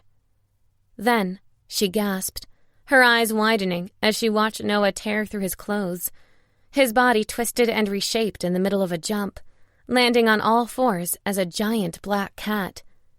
She gulped and ran harder. If he killed Bud, how the hell would she explain that to the cops? Oh yeah, this guy turns into a giant panther, and he tore him to shreds. They'd take her straight to the psych ward.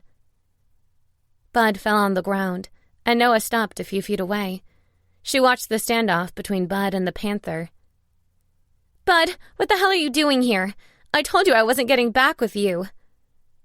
Bud glanced at her, fear bright in his eyes.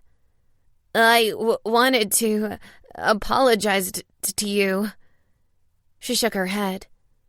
Apologizing isn't going to change my mind. We're done. He nodded. I wasn't apologizing for you to come back. I got a new girlfriend. She's a family friend. Told me that I was a douche to you when I took you to visit my family. Made me see the error of my ways. She smiled. Bud never stuttered before. He was really scared. Noah, come over here, she called to the big cat. The panther glanced at her and then back at Bud, but didn't move. "I said come." Noah hissed at Bud, baring his teeth and giving a low growl as he moved toward her, his tail swishing with each step. "Thanks for the apology, Bud. I appreciate it. Now go. You're lucky he listens to me." Bud nodded and stood, running down the path away from them. She turned to face the panther, only to face a naked Noah. "You are so bad." He laughed and wrapped his hands around her waist, pulling her into his body.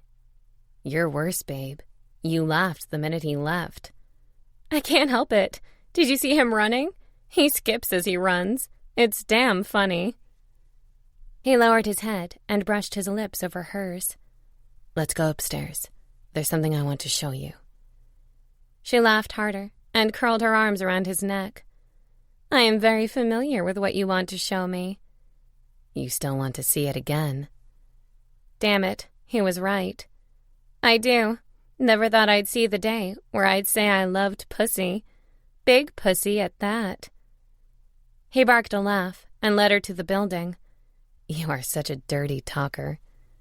She grinned and held his hand on their way home. "Oh no, you're the one with the magic tongue." He winked at her. "Come on, I'll show you some new things I can do with it." She sighed and leaned into his hold. She'd never get tired of Noah. He was everything she'd wanted. Thank goodness Jerry had matched them up. Thinking of Jerry reminded her she needed to invite her over for tea. She wondered who Jerry's next victim would be. Whoever it was, they would surely end up with their own happy ending.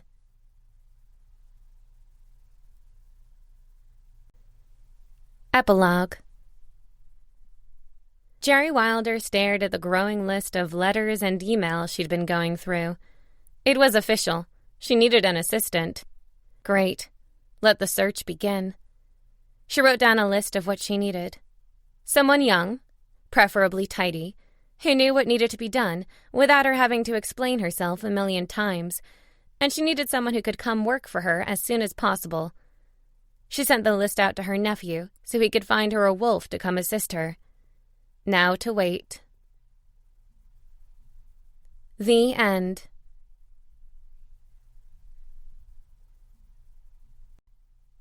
This has been Tall, Dark, and Panther, Paranormal Dating Agency, Book 5, written by Millie Taiden, narrated by Lauren Sweet.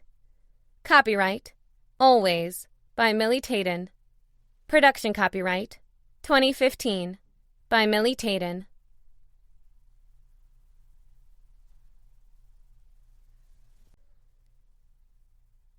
Tall, Dark, and Panther, Paranormal Dating Agency, Book 5, written by Millie Taiden, narrated by Lauren Sweet.